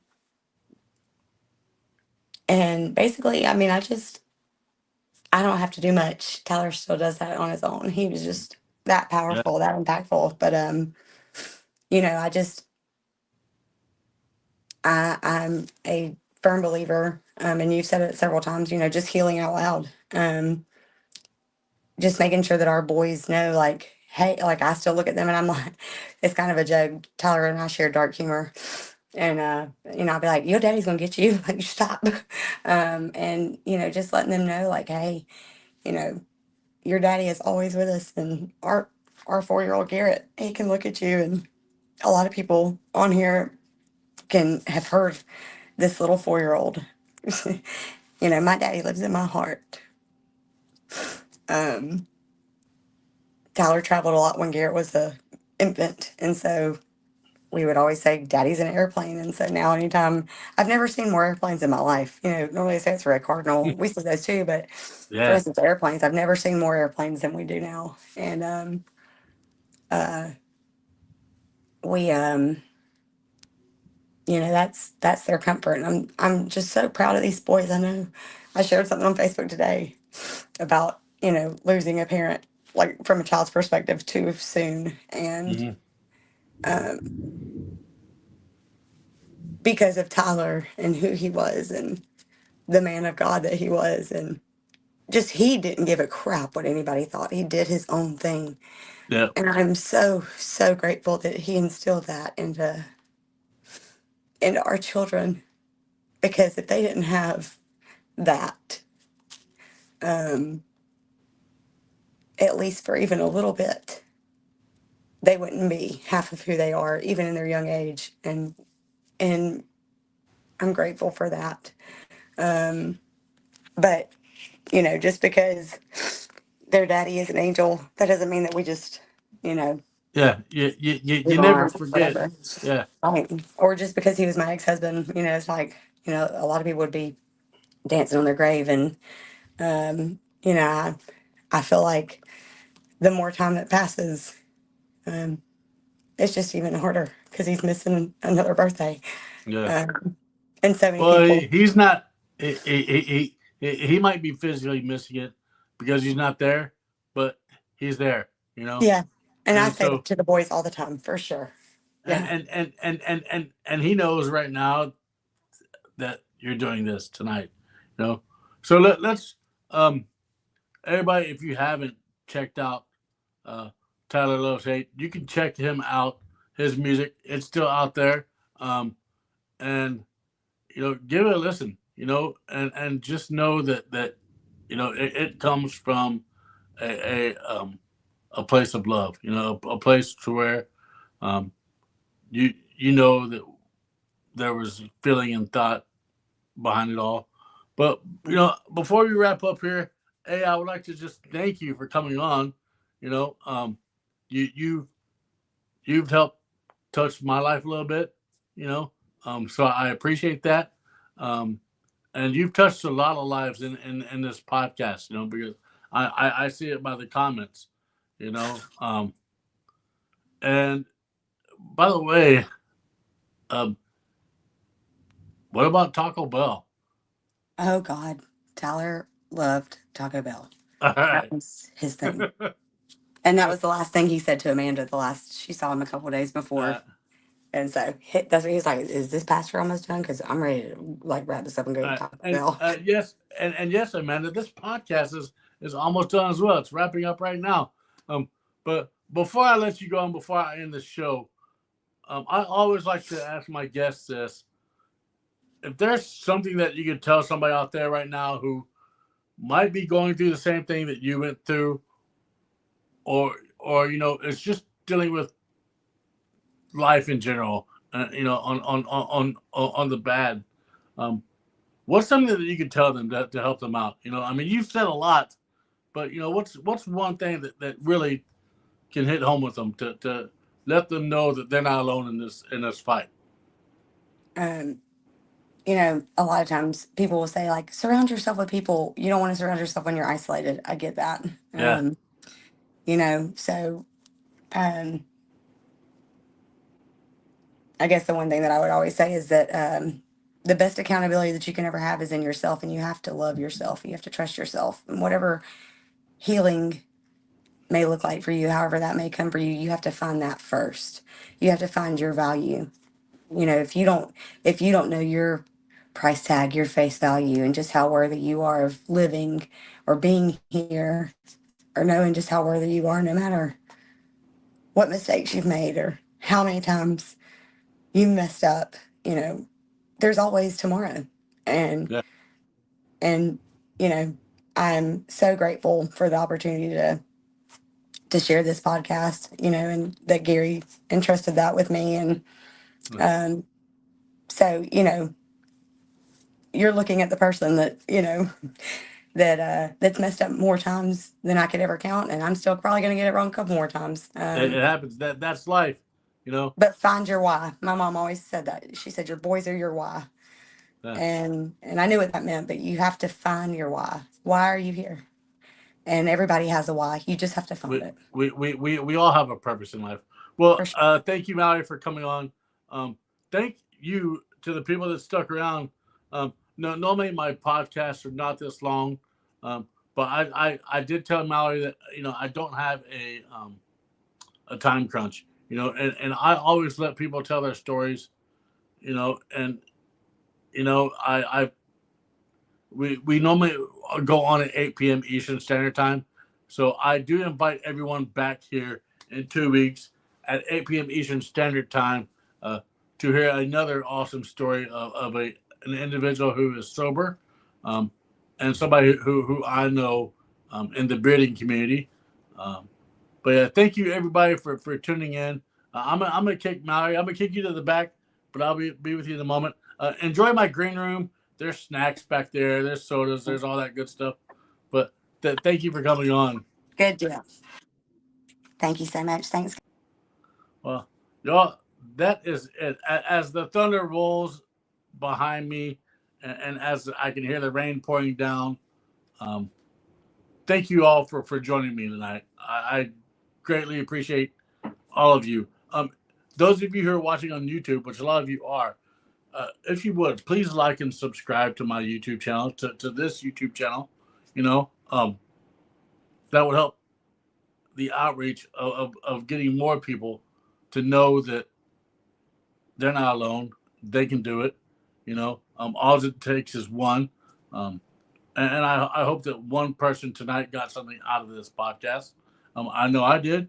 So, like I said, in 2 weeks, my guest will be Mr. Jeff Ray. He is somebody I met in the bearding community, and he'll be coming on to talk about his sobriety and his life and how that sobriety changed him and made him a better person. Um, if you would like to be a guest on the podcast, or if you know somebody who you think would be a good guest on the podcast, reach out to me. You can reach out to me either on the Shape the Podcast page or you can reach out to me to my own personal page, which is Kyle Waller. And I would like to have you on. So, again, thank you all for sticking around for these 2 hours.